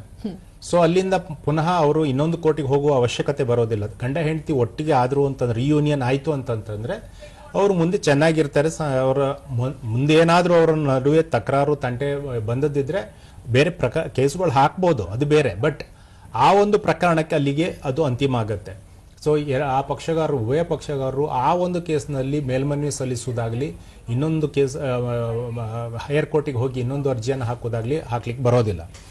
ಇನ್ನು ಕೇಸನ್ನು ಯಾವ ಥರ ಕೋರ್ಟಿಗೆ ಹಾಕ್ಬೋದು, ಪೆಂಡಿಂಗ್ ಕೇಸ್ ಇದೆ, ಯಾವ ಥರ ಲೋಕ ಅದಾಲತಿಗೆ ಕಳಿಸ್ಬೋದು ಅಂತ ತಮ್ಮ ಪ್ರಶ್ನೆ ಇತ್ತು. ಈ ನಾನು ಆಗಲೇ ಹೇಳಿದೆ, ಪೆಂಡಿಂಗ್ ಕೇಸು ಮತ್ತು ಪ್ರೀ ಲಿಟಿಗೇಷನ್ ಕೇಸು ಇವೆರಡು ಬೇರೆ ಬೇರೆ ವಿಭಾಗ. ಪೆಂಡಿಂಗ್ ಕೇಸ್, ನಿಮ್ಮದೊಂದು ಕೇಸು ಕೋರ್ಟಿನಲ್ಲಿ ಈಗಾಗಲೇ ಪೆಂಡಿಂಗ್ ಇದೆ, ನಿಮಗೆ ಆ ಕೇಸನ್ನು ಲೋಕ ಅದಾಲತಿಗೆ ಕಳಿಸಿ ರಾಜಿ ಮಾಡಿಸ್ಕೊಳ್ಳಿಕ್ಕೆ ನಿಮಗೆ ಮನಸ್ಸಿದೆ ಅಂತಂತಂದರೆ ತಾವೇ ಹೋಗಿ ಕೋರ್ಟ್ನಲ್ಲಿ ನ್ಯಾಯಾಲಯದಲ್ಲಿ ನ್ಯಾಯಾಧೀಶರ ಮುಂದೆ ಮನವಿ ಮಾಡ್ಕೊಳ್ಬೋದು. ಇಲ್ಲ ನಿಮ್ಮ ವಕೀಲರ ಮೂಲಕ ಆ ಕೇಸನ್ನು ಲೋಕ ಅದಾಲತಿಗೆ ರೆಫರ್ ಮಾಡಿಸ್ಕೊಳ್ಬೇಕಾಗತ್ತೆ. ಕೋರ್ಟ್ನಲ್ಲಿ ಪೆಂಡಿಂಗ್ ಇದೆ. ಸೊ ಕೋರ್ಟ್ನಲ್ಲಿ ತಾವು ಬಂದು ಕೇಳಿದ ಕೂಡಲೇ ನ್ಯಾಯಾಧೀಶರು ಏನು ಮಾಡ್ತಾರೆ, ಈ ಒಂದು ಪಕ್ಷಗಾರರಿಗೆ ಕೇಸನ್ನು ರಾಜಿ ಮಾಡ್ಕೊಳ್ಳಿಕ್ಕೆ ಮನಸ್ಸಿದೆ, ಈ ಕೇಸಿನಲ್ಲಿ ರಾಜಿ ಮಾಡಿಕೊಳ್ಳುವ ಒಳ್ಳೆಯ ಅವಕಾಶ ಇದೆ ಅಂತ ಮನವರಿಕೆ ಆದರೆ ಇಮಿಡಿಯೇಟ್ ಆಗಿ ಕೇಸನ್ನು ಲೋಕ ಅದಾಲತಿಗೆ ರೆಫರ್ ಮಾಡ್ತಾರೆ. ಆದ್ದರಿಂದ ಆ ಕೇಸು ಲೋಕ ಅದಾಲತಿಗೆ ಹೋಗುತ್ತೆ. ಸೊ ನಿಮ್ಮ ಕೇಸು ಒಂದು ವೇಳೆ ನೀವು ರಾಜಿ ಮಾಡ್ಕೊಳ್ಳಿಕ್ಕೆ ಬಯಸಿದಲ್ಲಿ ದಯವಿಟ್ಟು ನಿಮ್ಮ ವಕೀಲರಿಗೆ ಹೇಳಿ, ಇಲ್ಲ ನೀವು ನ್ಯಾಯಾಧೀಶರ ಮುಂದೆ ತಾವೇ ಖುದ್ದಾಗಿ ಹೋಗಿ ಹೇಳ್ಬೋದು, ಅವರು ಅದನ್ನು ಲೋಕ ಅದಾಲತಿಗೆ ಕಳಿಸ್ಕೊಡ್ತಾರೆ. ಅಂದ್ರೆ ಇಬ್ಬರು ಪಕ್ಷದಾರರು ಅದನ್ನ ಉಭಯವಾಗಿ ಹೇಳ್ಬೋದು, ಇಲ್ಲ ಒಬ್ರು ಬಂದ್ರು ಹೇಳ್ಬೋದು, ಒಬ್ರು ಬಂದ್ರು ಹೇಳ್ಬೋದು. ನ್ಯಾಯಾಧೀಶರು ನೋಡ್ತಾರೆ, ಆ ಕಡತವನ್ನು ನೋಡ್ತಾರೆ, ಅದು ರಾಜಿ ಮಾಡ್ಕೊಳ್ಳಿಕ್ಕೆ ಸೂಕ್ತ ಪ್ರಕರಣ ಅಂತಂದ್ರೆ ಅವರು ಖಂಡಿತ ಕಳಿಸ್ಕೊಡ್ತಾರೆ. Okay okay. ಸೊ ಈ ಬಾರಿ ಕೂಡ ಇದೆ, ಇನ್ನು ಕೆಲವೇ ದಿನಗಳಲ್ಲಿದೆ. ಏನು ವಿಶೇಷತೆ ಹಮ್ಮಿಕೊಂಡಿದ್ದೀರಾ ಈ ಬಾರಿ 13ನೇ ತಾರೀಕು ಆಗುವಂತಹ ಈ ಒಂದು ಜನತಾ ನ್ಯಾಯಾಲಯ? ನಾವು ಈಗಾಗಲೇ ಹಲವಾರು ಮೀಟಿಂಗ್ಗಳನ್ನು ಮಾಡಿದ್ದೀವಿ. ನಾನು ಹೇಳಿದೆ, ಲಾಸ್ಟ್ ಒಂದು ಏನು ಲೋಕ ಅದಾಲತ್ ಆಯಿತು ಅದರಲ್ಲಿ ಬಹಳಷ್ಟು ಪ್ರಕರಣಗಳು, ಫಾರ್ ಎಕ್ಸಾಂಪಲ್ ಪಾರ್ಟಿಷನ್ ಸೂಟ್ಸ್, ಪಾಲು ವ್ಯಾಜ್ಯ ಇದೆ, ಸುಮಾರು 4,000ಕ್ಕೂ ಹೆಚ್ಚು ಪಾಲು ವ್ಯಾಜ್ಯಗಳು ರಾಜಿ ಆಗಿದ್ದವು. ಸೊ ಪಾಲು ವ್ಯಾಜ್ಯ, ಸಿವಿಲ್ ವ್ಯಾಜ್ಯಗಳು ಈ ಲೋಕ ಅದಾಲತ್ ರಾಜಿ ಆಗಲಿಕ್ಕೆ ಬಹಳಷ್ಟು ಸೂಕ್ತವಾದಂಥ ಪ್ರಕರಣ ಅಂತ ನನ್ನ ಭಾವನೆ. ಅದೇ ಥರ ನೀವು ನೋಡಿಕೊಂಡ್ರೆ ಬೇರೆ ಸಿವಿಲ್ ವ್ಯಾಜ್ಯಗಳಿರ್ಬೋದು, ಬ್ಯಾಂಕ್ ಸೂಟ್ಸ್ಗಳಿರ್ಬೋದು, ಅಥವಾ ಸ್ಪೆಸಿಫಿಕ್ ಪರ್ಫಾರ್ಮೆನ್ಸ್ ಸೂಟ್ ಇರ್ಬೋದು, ಡಿಕ್ಲರೇಷನ್ ಸೂಟ್ ಇರ್ಬೋದು, ಇವೆಲ್ಲ ಕೇಸುಗಳನ್ನು ಲೋಕ ಅದಾಲತ್ನಲ್ಲಿ ರಾಜಿ ಮಾಡಿಕೊಳ್ಳಿಕ್ಕೆ ತುಂಬ ಸೂಕ್ತವಾದ ಕೇಸುಗಳು. ಇನ್ನೊಂದು ವಿಭಾಗ ಅಂತಂದರೆ ಈ ಪರಿಹಾರ ವ್ಯಾಜ್ಯಗಳಿರ್ತವೆ. ಲ್ಯಾಂಡ್ ಎಕ್ವಿಷನ್ ಆಗಿರುತ್ತೆ, ಭೂ ಪರಿಹಾರ ವ್ಯಾಜ್ಯ ಇರುತ್ತೆ. ಆ ಎಕ್ವಿಷನ್ ಆದಾಗ ಒಬ್ಬ ಯಾರದ್ದು ಲ್ಯಾಂಡ್ ಲೂಸರ್ ಇರ್ತಾನೆ ಅವರಿಗೊಂದು ಕಾಂಪೋಸಿಷನ್ ಸರ್ಕಾರ ಕೊಡಬೇಕಾಗತ್ತೆ. ಸೊ ಆ ಸರ್ಕಾರದ ಕಾಂಪೋಸಿಷನ್ ಸಿಗುವಲ್ಲಿ ನಾವು ಹಲವಾರು ಲ್ಯಾಂಡ್ ಎಕ್ವಿಷನ್ ಆಫೀಸರು ಮತ್ತು ಕ್ಲೈಮೇಟ್ ಅಡ್ವೊಕೇಟ್ಸು, ಕ್ಲೈಮೇಟ್ಗಳ ಜೊತೆಗೆ ಮೀಟಿಂಗನ್ನು ಪ್ರತಿಯೊಂದು ಜಿಲ್ಲೆಯಲ್ಲಿ ಮಾಡಿ ಆ ಕೇಸ್ಗಳನ್ನು ರಾಜಿ ಮಾಡಲಿಕ್ಕೆ, ಒಂದು ಸೆಟಲ್ಮೆಂಟ್ ಮಾಡಲಿಕ್ಕೆ ಪ್ರಯತ್ನ ಪಡ್ತೀವಿ. ಅದೇ ಥರ ರಾಜ್ಯ ಮಟ್ಟದಲ್ಲಿ ಸಂಬಂಧಪಟ್ಟ ಇರಿಗೇಷನ್ ಡಿಪಾರ್ಟ್ಮೆಂಟ್ ಇರ್ಬೋದು, ಫೈನಾನ್ಸ್ ಡಿಪಾರ್ಟ್ಮೆಂಟ್ ಇರ್ಬೋದು, ನಿಗಮಗಳ MDಗಳಿರ್ಬೋದು, ಅವರ ಜೊತೆಗೂ ಮೀಟಿಂಗ್ ಮಾಡ್ತೀವಿ. ಅವರಿಗೂ ಸಹ ನಾವು ಈ ಬಗ್ಗೆ ಸಲಹೆ ಮಾಡಿ ಫಂಡನ್ನು ರಿಲೀಸ್ ಮಾಡೋದಿರ್ಬೋದು, ಆ ಕೇಸ್ಗಳನ್ನ ರಾಜಿ ಮಾಡ್ಕೊಳ್ಳಿಕ್ಕೆ ಸಹಾಯ ಮಾಡ್ತೀವಿ. ಅದೇ ಥರ ಮೋಟರ್ ವೆಹಿಕಲ್ ಆಕ್ಸಿಡೆಂಟ್, ಈ ವಾಹನ ಅಪಘಾತದಲ್ಲಿ ಪರಿಹಾರ ಇರ್ತವೆ, ಅದು ತುಂಬ ದೊಡ್ಡ ಮಟ್ಟದಲ್ಲಿ ಹೈಕೋರ್ಟ್ನಲ್ಲೂ ತುಂಬ ಕೇಸುಗಳು, ಲಕ್ಷ ಕೇಸುಗಳು ಪೆಂಡಿಂಗಿದ್ದಾವೆ. ಅದೇ ಥರ ಜಿಲ್ಲಾ ಮಟ್ಟದಲ್ಲೂ ಇರ್ತವೆ. ಸೊ ಆ ಕೇಸುಗಳು ಸಹ ಬಹಳ ಲೋಕ ಅದಾಲತ್ನಲ್ಲಿ ರಾಜಿ ಆಗಲಿಕ್ಕೆ ಬಹಳ ಸೂಕ್ತವಾದ ಪ್ರಕರಣಗಳು. ಅವೆಲ್ಲ ಅತಿ ಶೀಘ್ರವಾಗಿ ಪರಿಹಾರ ಸಿಕ್ಕಿದ್ರೆ ಆ ಮನೆಯವರಿಗೆ, ಯಾರು ಸಂತ್ರಸ್ತರಿರ್ತಾರೆ ಅಥವಾ ಯಾರು ತೀರ್ಕೊಂಡು ಹೋಗಿರ್ತಾರೆ ಅವರ ಮನೆಯವರಿಗೆ ತುಂಬಾ ಸಹಾಯ ಆಗುತ್ತೆ. ಅಲ್ಲಿ ಡಿಲೇ ಆದ್ರೆ ಹೌದು, ತುಂಬಾ 5-6 ವರ್ಷ ಆದ್ಬಿಟ್ರೆ ಅವ್ರಿಗೆ ಪಾಪ ಮಕ್ಕಳು ಸ್ಕೂಲಿಗೆ ಹೋಗ್ಬೇಕಾಗತ್ತೆ, ಹೆಂಡತಿಗೆ ಜೀವನಕ್ಕೆ ನಿರ್ವಹಣೆ ಮಾಡ್ಲಿಕ್ಕೆ ಕಷ್ಟ ಇರುತ್ತೆ. ಆದ್ರಿಂದ ಈ ಲೋಕ ಅದಾಲತ್ನಲ್ಲಿ ರಾಜಿ ಆದ್ಬಿಟ್ರೆ ಕೂಡಲೇ ಅಮೌಂಟ್ ಸಿಗುತ್ತೆ ಅವರಿಗೆ, ಅದರಿಂದ ಏನೋ ಅವರು ಮುಂದೆ ಜೀವನವನ್ನು ನೋಡ್ಕೊಳ್ತಾರೆ. ಸೊ ಇಂಥ ಪ್ರಕರಣಗಳನ್ನು ನಾವು ರಾಜಿ ಮಾಡ್ಕೊಳ್ಳಿಕ್ಕೆ ಜಿಲ್ಲಾ ಮಟ್ಟದಲ್ಲಿ ಎಲ್ಲ ನಾವು ತುಂಬ ಮೀಟಿಂಗ್ಗಳನ್ನು ಮಾಡ್ತೀವಿ. ಅವರ ವಕೀಲರ ಜೊತೆ ಇರ್ಬೋದು, ಇನ್ಶೂರೆನ್ಸ್ ಕಂಪನಿ ಆಫೀಸರ್ಸ್ ಜೊತೆಗೆ ಇರ್ಬೋದು, ಬ್ಯಾಂಕ್ ಆಫೀಸರ್ಸ್ ಇರ್ಬೋದು, ಎಲ್ಲರ ಜೊತೆಗೆ ಮೀಟಿಂಗನ್ನು ಮಾಡಿ ಈ ಕೇಸ್ಗಳನ್ನ ರಾಜಿ ಮಾಡ್ಕೊಳ್ಳಿಕ್ಕೆ ಪ್ರೀ ಕನ್ಸಲೇಷನ್ ಸಿಟ್ಟಿಂಗ್ಸ್ ಅಂತೀವಿ. ಈ ಲೋಕ ಅದಾಲತ್ತಿನ ದಿವಸ ಮಾತ್ರ ಕೂತ್ಕೊಳ್ಳೋದಿಲ್ಲ, ನಾವು ಕಳೆದ 2 ತಿಂಗಳಿನಿಂದ ನಾವು ಈ ತರ ಮೀಟಿಂಗ್ ಅನ್ನು ಮಾಡುವುದು, ಪ್ರೀ ಕನ್ಸಲ್ಟೇಷನ್ ಸಿಟ್ಟಿಂಗ್ಸ್ ಅನ್ನು ಮಾಡುವುದು ಮಾಡ್ತಾ ಇರ್ತೀವಿ. ಇದೆಲ್ಲ ಮಧ್ಯಸ್ಥಿಕೆ ಆ ಒಂದು ಸಮಯದಲ್ಲಿ ಮೊದಲೇ ಗೊತ್ತಾಗುತ್ತೆ. ಹೋಗಿ ಒಂದು ಸರ್ವೆ ಮಾಡಿ, ಈಗ ಭೂಮಿಗೆ ಸಂಬಂಧಪಟ್ಟಿದ್ರೆ ಅಲ್ಲಿನ ಒಂದು ಬೆಲೆ ಏನಿದೆ ಈ ದಿನದಲ್ಲಿ ಅದು ನೋಡಿ ಅದೆಲ್ಲ ಪರಿಹಾರಕ್ಕೆ ಅಂತ ನೀವು ಸಿದ್ಧತೆ ಮಾಡ್ಕೊಳ್ತೀರಾ. ಇದು ಒಂದು ದಿನದ ಒಂದು ಪ್ರಾಸೆಸ್ ಅಲ್ಲ, 2-3 ತಿಂಗಳಿಂದ ಇದರಲ್ಲಿ ತುಂಬಾ ಶ್ರಮ ಇರುತ್ತೆ. ತುಂಬಾ ಜನ ಸ್ಟೇಕ್ ಹೋಲ್ಡರ್ಸ್ ಇರ್ತಾರೆ. ನಾವು ಜಿಲ್ಲಾ ಕಾನೂನು ಸೇವಾ ಪ್ರಾಧಿಕಾರ, ರಾಜ್ಯ ಪ್ರಾಧಿಕಾರ ನಾವು ಒಂದು ನಿರ್ದೇಶನವನ್ನು ಕೊಟ್ಟು ಸಮನ್ವಯನ ಮಾಡತಕ್ಕಂಥ ಕೆಲಸ ಮಾಡ್ತೀವಿ. ಆದರೆ ತುಂಬ ಜನರು ಇರ್ತಾರೆ, ಪಕ್ಷಗಾರರು ಇರ್ತಾರೆ, ವಕೀಲರು ಇರ್ತಾರೆ, ಗೌರ್ಮೆಂಟ್ ಡಿಪಾರ್ಟ್ಮೆಂಟ್ನವ್ರು ಇರ್ತಾರೆ. ಸೊ ಎಲ್ಲರ ಒಂದು ಸಹಕಾರದ ಜೊತೆಗೆ ನಾವು ಒಂದು ಈಗ ಪ್ರೈವೇಟ್ ಸಂಘ ಸಂಸ್ಥೆಗಳಿರ್ಬೋದು, ಫೈನಾನ್ಸ್ ಇನ್ಸ್ಟಿಟ್ಯೂಷನ್ ಇರ್ತವೆ, ಅವರನ್ನು ಕರೆಸ್ತೀವಿ, ಮೀಟಿಂಗ್ ಮಾಡ್ತೀವಿ. ಅವ್ರದ್ದೆಲ್ಲ ಕೇಸ್ಗಳು 100 ಕೇಸ್ಗಳು ಇರ್ತವೆ. ರಿಲಯನ್ಸ್ ಕಂಪನಿ ತಗೊಳ್ಳಿ, ಯಾವುದಾದ್ರೂ ಕಂಪನಿ ತಗೊಂಡ್ರೆ ಅವ್ರದ್ದು 1000 ಕೇಸ್ ಹಾಕಿರ್ತಾರೆ. ಸೊ ಅಂಥ ಕೇಸ್ಗಳಲ್ಲಿ ರಾಜಿ ಮಾಡಿಕೊಂಡು ಶ್ರೀರಾಮ್ ಫೈನಾನ್ಸ್ ಇರ್ಬೋದು, ಕೆಲವು ಲೋಕಲ್ ಫೈನಾನ್ಸ್ ಕಂಪನಿಗಳಿರ್ತವೆ. ಸೊ ಅವರನ್ನು ಕರೆಸಿ ಸ್ವಲ್ಪ ಕನ್ಸೆಷನ್ ಕೊಟ್ಟು, ಇಂಟ್ರೆಸ್ಟ್ ಅಲ್ಲಿ ಕನ್ಸೆಷನ್ ಕೊಟ್ಟರೆ ರಾಜಿ ಮಾಡ್ಕೊಳ್ಳಿಕ್ಕೆ ಒಪ್ಪಿಗೆ ಕೊಡ್ತಾರೆ. ಎಷ್ಟೋ ಕೇಸುಗಳು ರಾಜಿ ಆಗ್ತವೆ. ಈಗ ಉಭಯ ಪಕ್ಷದಾರರಲ್ಲಿ ಒಬ್ಬರು ಇಲ್ಲ ನಾನು ಇದನ್ನ ಒಪ್ಪಲ್ಲ, ನನಗೆ ನ್ಯಾಯಾಲಯದಲ್ಲೇ ತೀರ್ಪು ಬೇಕು ಅಂತ ಅಂದ್ರೆ ಅಂಥ ಸಮಯದಲ್ಲಿ ಏನ್ ಮಾಡ್ಬೇಕಾಗುತ್ತೆ? ಇದು ಒಳ್ಳೆ ಪ್ರಶ್ನೆ. ಕೆಲವರಿಗೆ ಡೌಟ್ ಇರುತ್ತೆ. ಯಾಕಂದ್ರೆ ತುಂಬಾ ಜನ ಯಾಕೆ ನಾನು ಲೋಕ ಅದಾಲತಿಗೆ ಹೋಗಬೇಕು, ನಾನು ಕೋರ್ಟಿಗೆ ಕೇಸ್ ಹಾಕಿದ್ದೀನಿ, ಕೋರ್ಟ್ನಲ್ಲಿ ತೀರ್ಮಾನ ಬರಲಿ, ನಾನು ಯಾಕೆ ಲೋಕ ಅದಾಲತಿಗೆ ನಾನು ಹೇಳಲೇ ಇಲ್ಲಲ್ಲ. ಲೋಕ ಅದಾಲತ್ ಅಂದ್ರೆ ಏನು ಅಂದರೆ ಅವ್ರಿಗೆ ಅದ್ರ ಬಗ್ಗೆ ಜ್ಞಾನ ಇರೋದಿಲ್ಲ, ಅದು ಏನು ಅಂತ ಆ ವ್ಯವಸ್ಥೆ ಬಗ್ಗೆ ಗೊತ್ತಿರೋದಿಲ್ಲ. ಅದು ತಪ್ಪು ಅಂತ ನಾನು ಹೇಳ್ತಾ ಇಲ್ಲ. ಅದರಿಂದ ನಾವು ಈ ಒಂದು ಏನು ಈ ಪಬ್ಲಿಸಿಟಿ ಕೊಡ್ತಾ ಇದ್ದೀವಿ, ಇಂತಹ ಕಾರ್ಯಕ್ರಮನ ಮಾಡ್ತೀವಿ, ಇದು ಜನರಿಗೆ ತಲುಪಲಿ, ಗ್ರಾಮೀಣ ಮಟ್ಟದ ಜನರಿಗೂ ತಲುಪಬೇಕು, ಅವ್ರಿಗೆ ಅರ್ಥ ಆಗಬೇಕು. ಈಗ ಪೆಂಡಿಂಗ್ ಕೇಸುಗಳನ್ನು ನೀವು ಲೋಕ ಅದಾಲತಿಗೆ ಕಳಿಸಿಕೊಟ್ಟು ಅಲ್ಲಿ ರಾಜಿ ಆಗಲಿಲ್ಲ ಅಂತ ಇಟ್ಕೊಳ್ಳೋಣ, ಅಲ್ಲಿ ಕೇಸು ರಾಜಿ ಆಗಲಿಲ್ಲ ಅಂತಂತಂದರೆ ಆ ಕೇಸು ವಾಪಸ್ ಕೋರ್ಟಿಗೆ ಬರುತ್ತೆ ಮತ್ತು ಯಾವ ಹಂತದಲ್ಲಿ ಆ ಕೇಸ್ ಇತ್ತು ಅಲ್ಲಿಂದ ಅದು ಮುಂದುವರ್ಕೊಂಡು ಹೋಗುತ್ತೆ. ಸೊ ಇದರಿಂದ ಪಕ್ಷಗಾರರಿಗೆ ಯಾವುದೇ ಥರದ ತೊಂದರೆ ಆಗೋದಿಲ್ಲ. ಇದು ಒಂದು ಅದರಿಂದ ನನ್ನ ಮನವಿ ಏನಂತಂದ್ರೆ, ದಯವಿಟ್ಟು ಇದನ್ನು ಒಂದು ಪ್ರಯತ್ನವನ್ನು ಮಾಡಿ. ಒಂದು ಪಾರ್ಟಿಷನ್, ಅಣ್ಣ ತಮ್ಮ ಅಕ್ಕ ತಂಗಿ ನಡುವೆ ಇರತಕ್ಕಂಥ ಒಂದು ಪಾಲ್ವ್ಯಾಜ್ಯ, ಅಲ್ಲಿ ಕಾನೂನು ಎಲ್ಲ ಸೆಟ್ಲ್, ನಿಮ್ಗೆ ಎಷ್ಟು ಶೇರ್ ಸಿಗುತ್ತೆ, ಆ ಪ್ರಾಪರ್ಟಿಲಿ ಶೇರ್ ಸಿಗುತ್ತೆ ಅಂತ ಕಾನೂನಲ್ಲಿ ಕರೆಕ್ಟ್ ಇದೆ, ಅದರಲ್ಲಿ ಏನಿಲ್ಲ ಇದಿಲ್ಲ. ಸೊ ಅಂಥ ವ್ಯಾಜ್ಯವನ್ನು ನನ್ನ ಪ್ರಕಾರ ಕೋರ್ಟ್ನಲ್ಲಿ ವರ್ಷಾನುಗಟ್ಟಲೆ ಕಾದು ತೀರ್ಮಾನ ತಗೊಳ್ಳೋದಕ್ಕಿಂತ ಬಹಳ ಒಳ್ಳೇದಂತಂದರೆ, ಹಾಕಿದಿರಿ ಕೇಸ್ ಹಾಕಿದಿರಿ, ವಕೀಲರ ಹತ್ರ ಮಾತಾಡ್ಕೊಳ್ಳಿ, ಲೋಕ ಅದಾಲತಿಗೆ ಕಳಿಸ್ಕೊಡಿ, ಅಲ್ಲಿ ಕೂತ್ಕೊಂಡು ಮಾತಾಡ್ತಾರೆ, ಅಲ್ಲಿ ಸೆಟಲ್ಮೆಂಟ್ ಮಾಡಿ. ಅಲ್ಲಿ ನೀವು ಮಾತಾಡುವಾಗ ಮತ್ತು ಅದರ ಒಂದು ಸ್ಕೋಪ್ ಬಹಳ ದೊಡ್ಡದಿರುತ್ತೆ, ವಿಸ್ತಾರವಾಗಿದೆ. ಯಾಕಂದ್ರೆ ಕೋರ್ಟ್ನಲ್ಲಿ ಒಂದು ಎವಿಡೆನ್ಸ್ ತಗೊಳ್ಳೋದಿರ್ಬೋದು, ಅದನ್ನ ಒಂದು ರೂಲ್ ಇದಿರುತ್ತೆ, ಅದರ ಬಿಟ್ಟು ಹೋಗ್ಲಿಕ್ಕೆ ಬರೋದಿಲ್ಲ, ಅದೊಂದು ಪರಿಮಿತಿ ಒಳಗಿರುತ್ತೆ. ಇಲ್ಲಿ ಫಾರ್ ಎಕ್ಸಾಂಪಲ್ ಈಗ 4 ಜನ ಬ್ರದರ್ ಸಿಸ್ಟರ್ಸ್ ಇದ್ದಾರೆ. ಒಬ್ಬ ಬ್ರದರ್ ತುಂಬಾ ಚೆನ್ನಾಗಿದ್ದಾನೆ, ಅವನಿಗೆ ದುಡ್ಡು ಇದೆ, ಬೇಕಾದಷ್ಟಿದೆ. ಕಾನೂನು ಪ್ರಕಾರ ಹೋದ್ರೆ ಅವನಿಗೆ ಒಂದು ಶೇರ್ ಕೊಡಲೇಬೇಕು. ಆದರೆ ಅವ ಹೇಳ್ಬೋದು, ಇಲ್ಲ ನನಗೆ ಬೇಡ, ನನ್ನ ತಂಗಿ ಮತ್ತು ನನ್ನ ತಮ್ಮನಿಗೆ ಕೊಟ್ಬಿಡ್ತೀನಿ, ನಾನು ಚೆನ್ನಾಗಿದ್ದೀನಿ, ನನ್ನ ಮನೆ, ನನ್ನ ಹಿರಿಯರ ಮನೆ ಇವರಿಗೆ ಕೊಡ್ತೀನಿ ಅಂತ ಹೇಳಿ ಅವ್ನು ಬಿಟ್ಬಿಡ್ಬೋದು. ರಾಜಿ ಮಾಡ್ಕೊಳ್ಳೋ ರಾಜಿ ಸಂಧಾನ ಏನು ಜಾಯಿಂಟ್ ಮೆಮೋ ಮಾಡ್ಕೊಳ್ತೀವಿ, ಕಾಂಪ್ರಮೈಸ್ ಮೆಮೋ, ಅದರಲ್ಲಿ ಅವ ಹೇಳ್ಬೋದು, ನನಗೆ ಬೇಕಾದ ಪಾಲು ನಾನು ಬಿಟ್ಕೊಡ್ತಾ ಇದ್ದೀನಿ, ತಮ್ಮ ಅವರಿಬ್ಬರು 3 ಜನ ಪಾಲು ಮಾಡ್ಕೊಳ್ಳಿ ಅಂತ 3 ಪಾಲು ಮಾಡ್ಕೊಳ್ಬೋದು.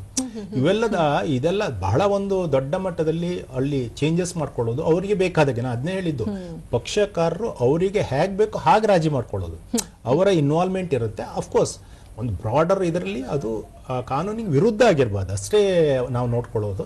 ಅದರ್ವೈಸ್ ಅವರಿಗೆ ಬೇಕಾದಾಗೆ ಅವ್ರು ತೀರ್ಮಾನ ಮಾಡ್ಕೊಳ್ಳೋದು. ಒಂದು ಮನೆ ಇರುತ್ತೆ, ಮನೆ 4 ಪಾಲ್ ಮಾಡಬೇಕು, ಮನೇನ ಏನು ಅದು ಕಟ್ ಮಾಡಿ ಪಾಲ್ ಮಾಡ್ಲಿಕ್ಕೆ ಆಗೋಲ್ಲ. ಅವಾಗ ಒಬ್ಬ ಹೇಳ್ತಾನೆ, ನಾನು ತಗೊಳ್ತೀನಿ, ಉಳಿದ ದುಡ್ಡು ಅಮೌಂಟ್ ಇಷ್ಟೇ ಅಮೌಂಟ್ ಅಂತ ವ್ಯಾಲ್ಯೂಯೇಷನ್ ಮಾಡಿ ಆ ದುಡ್ಡು ನೀವು ಹಂಚ್ಕೊಳ್ಳಿ ಅಂತ ಹೇಳ್ಬೋದು, ಅದು ಪಾಲೆ. ಸೊ ಹೊರಗಡೆ ಇರ್ತಾರೆ, 3 ಜನ ಹೊರಗಡೆ ಇರ್ತಾರೆ, ಅವ್ರಿಗೆ ಬೇಕಾಗಲ್ಲ, ಮತ್ತೊಬ್ಬ ಇಲ್ಲಿ ಲೋಕಲ್ ಇರ್ತಾನೆ, ಅವ್ರಿಗೆ ಆ ಮನೆ ಅವಶ್ಯಕತೆ ಇದೆ. ಸೊ ಅವನಿಗೆ ಬಿಟ್ಕೊಟ್ಟು ಉಳಿದವರು 3 ಅಮೌಂಟ್ ಅನ್ನು 3 ಜನ ಶೇರ್ ಮಾಡ್ಕೊಳ್ಬಹುದು. ಸೊ ಈ ತರದ್ದೆಲ್ಲ ಏನಿದೆ ಅದು ಅಲ್ಲಿ ಆಗತ್ತೆ. ಇಲ್ಲಾಂದ್ರೆ ನೀವು ಕೋರ್ಟ್ನಲ್ಲಿ ಬೇರೆ ಅರ್ಜಿಯನ್ನ ಹಾಕಿ ಅದನ್ನ ಕಮಿಷನರ್ನ ಅಪಾಯಿಂಟ್ ಮಾಡಿ ತುಂಬಾ ದೊಡ್ಡ ಪ್ರಕ್ರಿಯೆ ಮತ್ತೆ ಎಲ್ಲರೂ ಒಂದು ದಿನ ಒಂದು ಕಡೆ ಸಿಗಲ್ಲ. ಸೊ ಒಬ್ಬರು ಬರ್ಲಿಲ್ಲ ಅಂದ್ರೆ ಇನ್ನೊಬ್ಬರಿಗೆ ಅದು ನಿರಾಶೆ ಆಗಬಹುದು. ಕರೆಕ್ಟ್. ಸೊ ಈ ರೀತಿ ಸಾಕಷ್ಟು ಸಮಸ್ಯೆಗಳನ್ನ ಎದುರಿಸ್ತಿರುವಂತವ್ರು ಅನೇಕರು ಇರ್ತಾರೆ. ನೀವು ಪ್ರಾಯಶಃ ನೋಡ್ತಿದ್ದೀರಾ, ಯಾವೆಲ್ಲ ಒಂದು ಫಲಾನುಭವಿಗಳ ದೃಶ್ಯಾವಳಿಗಳನ್ನ ನೀವೀಗ ನೋಡ್ತಾ ಇದ್ದೀರಾ. ಎಷ್ಟೆಲ್ಲ ಸಮಸ್ಯೆಗಳನ್ನ ಇಲ್ಲಿ ಪರಿಹಾರ ಮಾಡ್ಕೊಳ್ಬಹುದು, ಜನರಿಗಾಗಿ ಇರುವಂತಹ ಈ ಒಂದು ಸೇವೆಯನ್ನ ಹೇಗೆ ನಾವು ಉಪಯೋಗಿಸ್ಕೊಳ್ಬಹುದು ಅಂತ ಈಗ ಕೇಳಿ ನೋಡೋಣ. ಯಾವ ರೀತಿ ಒಂದು ಪ್ರಕರಣವನ್ನ ಇಲ್ಲಿಗೆ ತಲುಪಿಸಬೇಕು, ನಿರ್ದಿಷ್ಟ ದಿನ ಇಂಥ ದಿನ ಇದೆ ಅಂತ ಗೊತ್ತಾಗತ್ತಲ್ಲ, ಎಷ್ಟು ದಿನದ ಮುಂಚೆ ಇಲ್ಲಿ ನಾವು ಕೇಸ್ ಬಗ್ಗೆ ಕುರಿತಾಗಿ ಅಥವಾ ಪ್ರಕರಣದ ಕುರಿತಾಗಿ ತಿಳಿಸಬೇಕು ಅನ್ನೋದನ್ನ ತಿಳ್ಕೊಳ್ಳೋಣ. ಹೇಗೆ ಈ ಪ್ರಕರಣವನ್ನ ನಿಮ್ಮ ಬಳಿ ತರಬೇಕು, ನೋಟಿಸ್ಗೆ ಎಷ್ಟು ದಿನಗಳ ಮುಂಚೆ ನಾವು ಹೇಳಬೇಕು, ಪ್ರೀ ರಿಕ್ವಿಸಿಟ್ಸ್ ಏನಿರುತ್ತೆ? ಈಗ ನಮ್ಮ ನೆಕ್ಸ್ಟ್ ಲೋಕ ಅದಾಲತ್ 13/9/25 ಶನಿವಾರ ಸೆಕೆಂಡ್ ಸ್ಯಾಟರ್ಡೆ ನಿರ್ಧಾರ ಆಗಿದೆ. ಸೊ ಕೋರ್ಟಿಗೆ ಆ ಕೇಸನ್ನು ರೆಫರ್ ನಾವು ಹೇಳಿದ್ನೆ 2 ತಿಂಗಳ ಹಿಂದಿನಿಂದ ಪ್ರಾರಂಭ ಆಗಿದೆ. ರೆಫರ್ ಆಗ್ತಾನೆ ಇರುತ್ತೆ, ಡೈಲಿ ರೆಫರ್ ಆಗ್ತದೆ. ಆಲ್ರೆಡಿ ಲಕ್ಷಾಂತರ ಕೇಸ್ಗಳು ರೆಫರ್ ಆಗಿದ್ದಾವೆ. ಲೋಕ ಅದಾಲತ್ 13ನೇ ತಾರೀಕಿನಂದು ಇಡೀ ರಾಜ್ಯಾದ್ಯಂತ ಸುಮಾರು 1,000 ಪೀಠಗಳು ಕೂತ್ಕೊಳ್ತಾರೆ.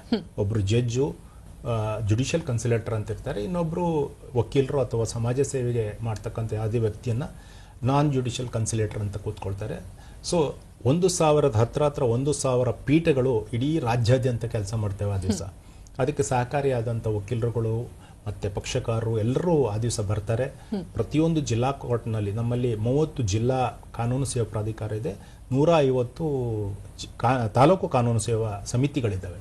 ಸೊ ಈ ತಾಲೂಕುಗಳಲ್ಲಿ, ಜಿಲ್ಲೆಯಲ್ಲಿ ಮತ್ತು ಉಚ್ಚ ನ್ಯಾಯಾಲಯದಲ್ಲೂ ಸಹ, ಕರ್ನಾಟಕದ ಬೆಂಗಳೂರು ಉಚ್ಚ ನ್ಯಾಯಾಲಯ, ಅದೇ ತರ ಕಲಬುರಗಿ ಮತ್ತು ಧಾರವಾಡ ಬೆಂಚ್ಗಳಲ್ಲೂ ಸಹ ಗೌರವಾನ್ವಿತ ನ್ಯಾಯಮೂರ್ತಿಗಳು, ಹೈಕೋರ್ಟ್ ನ್ಯಾಯಮೂರ್ತಿಗಳೇ ಕೂತ್ಕೊಳ್ತಾರೆ ಅಲ್ಲಿ ರಾಜಿ ಸಂಧಾನಕ್ಕೆ. ಅದೇ ತರ ಜಿಲ್ಲಾ ನ್ಯಾಯಾಲಯದಲ್ಲಿ ಜಿಲ್ಲಾ ನ್ಯಾಯಾಧೀಶರು, ತಾಲೂಕಿನಲ್ಲಿ ತಾಲೂಕಿನ ನ್ಯಾಯಾಧೀಶರುಗಳು ಕೂತ್ಕೊಂಡು ಇಷ್ಟು ಕೇಸ್ಗಳು ರೆಫರ್ ಆಗಿದೆ ಅಂತ ಹೇಳಿದೆ, ಲಕ್ಷಾಂತರ ಕೇಸು ರೆಫರ್ ಆಗಿರ್ತಾವಲ್ಲ, ಆ ಕೇಸುಗಳನ್ನು ರಾಜಿ ಮಾಡ್ತಾರೆ. ಸೊ ಇನ್ನೂ ಸಮಯ ಇದೆ. ದಯವಿಟ್ಟು ಯಾರಾದರೂ ತಮ್ಮ ಕೇಸನ್ನು ರೆಫರ್ ಮಾಡಲಿಕ್ಕೆ ಇಚ್ಛೆ ಪಟ್ಟಲ್ಲಿ 12ನೇ ತಾರೀಕಿನವರೆಗೂ ಸಹ ಮಾಡ್ಬೋದು. ಸೊ ಇನ್ನೂ ನಮಗೆ 1 ವಾರ ಟೈಮ್ ಇದೆ. ಸೊ ನಿಮಗೆ ನಿಮ್ಮ ಕೇಸನ್ನು ರಾಜಿ ಮಾಡ್ಕೊಳ್ಬೇಕು ಅಂತ ಅನಿಸಿದರೆ ಈ ಒಂದು ಪ್ರೋಗ್ರಾಮನ್ನು ನೋಡಿ ನಂತರ ಮನಸ್ಸು ಮಾಡಿದರೆ ದಯವಿಟ್ಟು ನಾಳೆನೇ ಹೋಗಿ ಅಡ್ವಾನ್ಸ್ ಮಾಡ್ಕೊಳ್ಳೋದು. ನಿಮ್ಮ ಕೇಸು 2 ತಿಂಗಳ ನಂತರ ಹೋಗಿರ್ಬೋದು, ಪೋಸ್ಟ್ ಆಗಿರ್ಬೋದು. ಬಟ್ ಡೋಂಟ್ ವರಿ, ನಿಮ್ಮ ಕೇಸನ್ನು ಒಂದು ಮೆಮೋವನ್ನು ಕೊಟ್ಟು ನ್ಯಾಯಾಧೀಶರಲ್ಲಿ ಮನವಿ ಮಾಡಿಕೊಂಡ್ರೆ ಅವರು ಇಮಿಡಿಯೇಟ್ಲಿ ಆಗಿ ಆ ಕೇಸನ್ನು 13ನೇ ತಾರೀಕಿಗೆ ಲೋಕ ಅದಾಲತ್ಗೆ ಕಳಿಸ್ಕೊಡ್ತಾರೆ. ಓಕೆ, ಅಂದ್ರೆ ವರ್ಷದಲ್ಲಿ 4-5 ಬಾರಿ ಅಂತೂ ಇದು ಪ್ರಾಯಶಃ ಇರುತ್ತೆ. 4 ಬಾರಿ ಇರುತ್ತೆ, 4 ತಿಂಗಳಿಗೆ ಒಂದ್ಸಲ ಅಂತ ಇದೆ. ಸೊ ಮೊನ್ನೆ ಏನಾಗಿದೆ, ನಾವು ಮೇದಲ್ಲಿ ಮಾಡಬೇಕಿತ್ತು, ಅದನ್ನ ನಾವು ಜುಲೈಗೆ, ಯಾಕಂದ್ರೆ ಮೇದಲ್ಲಿ ನಮ್ಮಲ್ಲಿ ಸಮ್ಮರ್ ವೆಕೇಶನ್ ಬರುತ್ತೆ, ಕೋರ್ಟ್ಗಳಲ್ಲಿ ವಕೀಲರುಗಳು ಅಥವಾ ನ್ಯಾಯಾಧೀಶರು ಬರೋದಿಲ್ಲ ಅನ್ನೋ ಕಾರಣಕ್ಕಾಗಿ ನಾವು ಮೊನ್ನೆ ಜುಲೈಯಲ್ಲಿ ಮಾಡಿದ್ವಿ. ಸೊ ನಮಗೆ ಈ ಸಲ ಸಮಯ ಕಡಿಮೆ ಸಿಕ್ಕಿದೆ. ಮೊನ್ನೆ ಜುಲೈಯಲ್ಲೇ ಆಗಿತ್ತು. ಬಟ್ ಏನಾಗುತ್ತೆ ಅಂತಂದ್ರೆ, ನಾವು ಐಡೆಂಟಿಫೈ ಮಾಡಿ ಜುಲೈಯಲ್ಲಿ ಐಡೆಂಟಿಫೈ ಮಾಡಿದ್ದು ಎಲ್ಲ ಕೇಸುಗಳು ರಾಜಿ ಆಗಲಿಲ್ಲ. ನಾನು ಹೇಳಿದೆ ಬರೀ 3 ಲಕ್ಷದ, ಬಹುಶಃ ನಾವು 5 ಲಕ್ಷಕ್ಕೂ ಹೆಚ್ಚು ಕೇಸುಗಳನ್ನು ಐಡೆಂಟಿಫೈ ಮಾಡಿದ್ವಿ. ಅದರಲ್ಲಿ 3,11,000 ಕೇಸು ರಾಜಿ ಆಯಿತು. ಆ ಐಡೆಂಟಿಫೈ ಮಾಡಿದ ಕೇಸು ಇನ್ನೂ ಇದೆ. ಅಂದ್ರೆ ಆ ಪಕ್ಷಗಾರರು ಬಂದಿರ್ತಾರೆ, ಬಂದು ಏನೋ ಸ್ವಲ್ಪ ತಕರಾರಾಗಿ ರಾಜಿ ಆಗಲ್ಲ. ನೀವು ಹೇಳಿದಾಗೆ ಒಬ್ಬ ಪಕ್ಷಗಾರ ಹೇಳ್ತಾನೆ, ಇಲ್ಲ ನನಗೆ ಸಮಾಧಾನ ಆಗಲಿಲ್ಲ ಅಂತಾರೆ. ಬಟ್ ಪುನಃ ಅವರು ಥಿಂಕ್ ಮಾಡ್ತಾರೆ, ಇಲ್ಲ ಸೊ ಲಾಸ್ಟ್ ಟೈಮ್ ಮಾತಾಡಿದ್ದು ಹೀಗಾಯ್ತು, ಹೀಗೆ ಮಾಡಬಹುದು, ಇನ್ನೊಂದ್ಸಲ ಪುನಃ ಬರ್ಬೋದು ಅವರು. ಸೊ ಲೋಕದಲ್ಲಿಗೆ ಒಂದೇ ಸಲ ಬರ್ಬೇಕಂತೇನಿಲ್ಲ, ಎಷ್ಟು ಸಲ ಬರೆಯೋದ್ರೂ ಬರ್ಬೋದು. ತೀರ್ಪು ಕೊಡುವ ಮೊದಲು ಎಷ್ಟು ಸಾರಿ ಆದ್ರೂ ಅವರು ಪಕ್ಷಗಾರರು ಇಚ್ಛೆ ಪಟ್ಟಲ್ಲಿ, ನಾನು ನಿಮ್ಗೆ ಆಗ್ಲೇ ಹೇಳಿದೆ, ಇದರಲ್ಲಿ ಒಂದು ಪ್ರಯತ್ನ ಮಾಡೋದ್ರಲ್ಲಿ ಅಂತೂ ಏನೂ ತೊಂದರೆ ಇಲ್ಲ. ನೀವು ಹೋಗಿ ರಾಜಿ ಮಾಡ್ಕೊಳ್ಳಿ, ಪ್ರಯತ್ನ ಪಡಿ, ಆಗ್ಲಿಲ್ಲ ವಾಪಸ್ ಬರುತ್ತೆ ಕೋರ್ಟಿಗೆ. ಕೋರ್ಟ್ನಲ್ಲಿ ಪುನಃ ತೀರ್ಮಾನ ಏನಾಗುತ್ತೆ, ನ್ಯಾಯ ಪ್ರಕ್ರಿಯೆ ಏನಿದೆ ಆ ಪ್ರಕಾರ ಆಗುತ್ತೆ. ಓಕೆ, ಅಂದ್ರೆ ಕಟಕಟೆಯನ್ನು ಮೀರಿ ಸೌಹಾರ್ದಯುತವಾಗಿ ನ್ಯಾಯಮೂರ್ತಿಗಳ ಮುಂದೆ, ನ್ಯಾಯಾಧೀಶರ ಎದುರೇ ಒಂದು ಸೌಹಾರ್ದಯುತವಾದಂತಹ ಪರಿಹಾರವನ್ನ ಕಂಡುಕೊಳ್ಳಿಕ್ಕೆ, ಸಮಾಧಾನಕರವಾದಂತಹ ಒಂದು ಪರಿಹಾರವನ್ನ, ಫೈನಲ್ ಪರಿಹಾರವನ್ನ ಕಂಡುಕೊಳ್ಳಿಕ್ಕೆ ಇದು ಸೂಕ್ತ ವ್ಯವಸ್ಥೆ ಅಂತ ಹೇಳಿದ್ರು ಅದು ತಪ್ಪಾಗಲ್ಲ. ಇನ್ನ ನೀವು ಇಷ್ಟು ದಿನದ ಒಂದು ಏನೆಲ್ಲ ಒಂದು ಪ್ರಕರಣಗಳನ್ನ ನೋಡ್ತಿದ್ದೀರಾ, ಗ್ರಾಮೀಣ ವ್ಯವಸ್ಥೆಯಲ್ಲಿ ಹೆಚ್ಚಾಗಿ ಯಾವ ರೀತಿ ಪ್ರಕರಣಗಳು ಬರುತ್ತೆ ಈ ಜನತಾ ನ್ಯಾಯಾಲಯಕ್ಕೆ, ಹಾಗೂ ನಗರ ಪ್ರದೇಶಗಳಲ್ಲಿ ಯಾವ ಕೇಸ್ಗಳು ಹೆಚ್ಚಾಗಿ ಬರುತ್ತೆ?